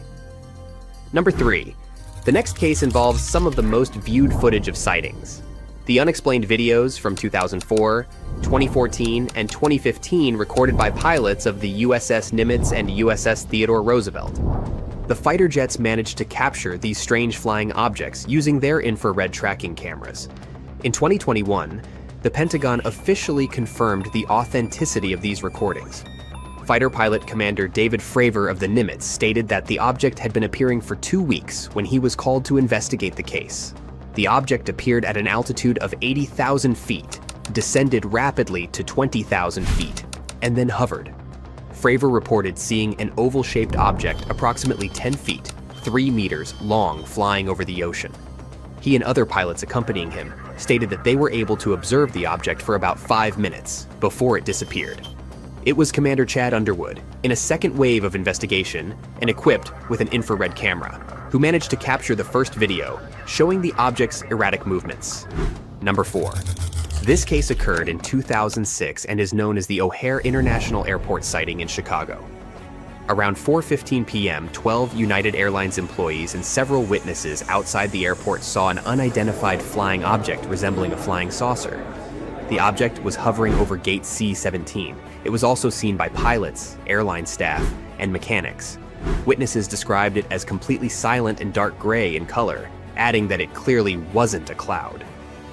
A witness claimed that the object shot upwards at incredible speed, leaving a hole in the clouds that quickly closed. Despite numerous testimonies from people shocked by what they saw with their own eyes, authorities refused to pursue an investigation as the alleged craft did not appear on any radar. Number 5. This case was cataloged as the 2024 New Jersey drone sightings. Interestingly, the appearances occurred on both the east and west coasts of the United States multiple times. These large, unidentified drones were seen near residential areas, power plants, railways, highways, and critical infrastructure, such as ports, bridges, and police stations. Over 3,000 reports were collected, but investigators couldn't determine an explanation. The Department of Homeland Security stated that the drones were manned aircraft operating lawfully. At the same time, the federal government called for legislation and additional resources to address the drone activity. According to a legislative briefing, the drones were up to 6 feet, 1.8 meters in diameter, operated for 6 or 7 hours, often turned off their lights, acted in a coordinated manner, and evaded detection. They most certainly did not seem to be flown by hobbyists. To this day, the operators or points of origin remain unidentified, but official investigations attributed most of the drone sightings to manned aircraft or misidentifications caused by nighttime illusions. Some even suggested mass hysteria, recalling the notorious 1947 flying saucer madness. Which of these cases sent chills down your spine? Let us know in the comments. And if you're curious about the latest unidentified phenomena, don't miss our video on the FBI's recently published UFO documents. Are we alone in the universe? It's a question we've all asked ourselves, perhaps on a quiet, starry night, while gazing at the constellations and feeling small in the vastness of the cosmos. But what if science could actually answer it? Astrophysicists have been pondering this for decades. Back in the 1960s, a groundbreaking formula was introduced to estimate the chances of intelligent life within our galaxy, the Milky Way. It's called the Drake equation, and it was the first logical attempt to tackle this profound mystery. But here's the exciting part. After decades without a formula surpassing Frank Drake's, scientists at Durham University in England have introduced a brand new model that could help us understand the odds of life existing across multiple universes. Intrigued? Let's dive in. Frank Drake, a radio astronomer and SETI pioneer, introduced his famous equation in 1961. He aimed to estimate the number of civilizations in the Milky Way capable of emitting detectable radio signals. But Drake knew that certain conditions would have to be met. After all, how could a microorganism on a distant planet send us signals without even possessing intelligence? The equation itself is straightforward. Drake considered variables like the number of stars formed annually, the planets orbiting them in the habitable zone, neither too cold nor too hot, the fraction of planets where life could thrive and evolve, and finally, the lifespan of such civilizations. With these factors, the equation intended to address one big question. How many civilizations in our galaxy could be broadcasting signals right now? Since its publication, the Drake equation has sparked endless debate among scientists about the values of its variables. Its simplicity makes it brilliant, but also a constant reminder of how much we still don't know. So what makes this 2024 model so revolutionary? The researchers factored in something the Drake equation didn't: the expansion of the universe and the role of dark energy. This mysterious force, which makes up 2/3 of the total matter in our universe, accelerates its expansion. But here's the catch. For life to form, ordinary matter must clump together to create stars and planets. These stars and planets must remain stable for billions of years to allow life to evolve. This new model calculates the likelihood of intelligent life forming not just in our universe but across hypothetical universes, a scenario known as the multiverse theory. This research doesn't estimate the quantity of intelligent life in our universe. Instead, it calculates the likelihood of an observer existing in a universe with specific characteristics. And here's where it gets interesting. The researchers found that a typical observer in another universe would likely experience more dark matter than we do. In other words, our universe is statistically unusual. They also discovered that a more efficient universe, one that could convert up to 27% of its ordinary matter into stars, might have better odds of forming life. By comparison, our universe only converts about 23%. More stars mean more chances for life to develop. So, while our universe isn't the best candidate for fostering life, we're proof that the improbable is possible. This branch of science, called computational cosmology, blends theory, physics, programming, and statistics to tackle one of the universe's greatest mysteries, the role of dark matter in shaping the universe. Dr. Daniele Sorini from Durham University explains that understanding the parameters governing our universe, such as dark matter density, could even help us understand why we exist. A profound thought, isn't it? And here's the kicker. While a universe with more dark matter might have more stars and better odds of forming life, our existence proves that life can thrive against the odds. So, as we gaze into the night sky and wonder who or what might be out there, one thing is clear. We're part of something extraordinary, even in a universe that's anything but ordinary. Look at these bizarre bright patches on the surface of Ceres, a dwarf planet in the main asteroid belt between the orbits of Jupiter and Mars. Scientists have been wondering about the origin of these spots for a long time, and the mystery is finally solved. But first thing first, we must speak about NASA's Dawn mission. It was launched to give us up-close views of two celestial bodies, giant asteroid Vesta and dwarf planet Ceres. This spacecraft uses special ion engines, not regular chemical ones. They produce less power but can run for a long time, which makes Dawn faster over time without needing as much fuel. In 4 days, the engines can increase speed by about 60 miles per hour. By the time Dawn wrapped up its mission in October 2018, it was flying a mere 22 miles above the surface of Ceres, practically hugging the planet. Thanks to that, we got a few incredibly sharp images of these mysterious bright spots on Ceres. Even before Dawn arrived in 2015, telescopes had already spotted those shiny patches, but no one knew what they were. From orbit, Dawn snapped high-resolution images of those reflective areas, especially two bright ones inside Ocketer crater. After a lot of detective work, scientists figured out that those areas were mostly made up of sodium carbonate, a compound made of sodium, carbon, and oxygen. In other words, salt. But it wasn't just any old salt. It likely came from the liquid that had risen up from within Ceres and evaporated, leaving behind a shiny salt crust. And that's where things get exciting. Dawn got closer and closer to Ceres, which allowed astronomers to figure out that the liquid responsible for the bright patches came from an underground reservoir of brine or salty water. This briny reservoir is massive, stretching about 25 miles deep and hundreds of miles wide. And since Ceres isn't like icy moons orbiting big planets, where gravitational pull causes internal heating, it manages to keep liquid deep beneath its surface all by itself. One of the most intriguing areas of Ceres is Ocketer crater, a massive 57-mile wide depression that houses the brightest spots on the planet. This crater became one of the main goals of Dawn's extended mission. The spacecraft not only confirmed that these bright regions were young, some less than 2 million years old, but also found evidence that the geologic activity behind those spots could still be ongoing. The thing is, Dawn detected salt compounds in those bright areas, including sodium chloride, chemically bound with water and ammonium chloride. Now, salts with water in them tend to dehydrate really fast on the surface in just a few hundred years. But the salts on Ceres still had water in them, so the liquids must have reached the surface very recently. This discovery is proof that liquid is still flowing from deep inside Ceres up to the surface today. But how does this salty liquid make its way to the surface? Researchers have found two main ways it can happen. When the impact that formed Ocketer crater occurred about 20 million years ago, it melted a layer just beneath the surface. That slushy layer held a bunch of salts that gradually bubbled up to the surface. The impact heat subsided a few million years later, but large fractures left behind allowed briny liquids to continue seeping up to the surface from the deep underground reservoir. So even though the heat was long gone, the crater remained active because of those giant cracks. But Dawn didn't just find evidence of recent liquid activity through these bright patches. It also discovered something that looks a lot like Pingo's small, conical hills found in Earth's polar regions, formed by pressurized groundwater pushing up and freezing. Before, scientists have also seen Pingos on Mars, but spotting them on Ceres was a first for a dwarf planet.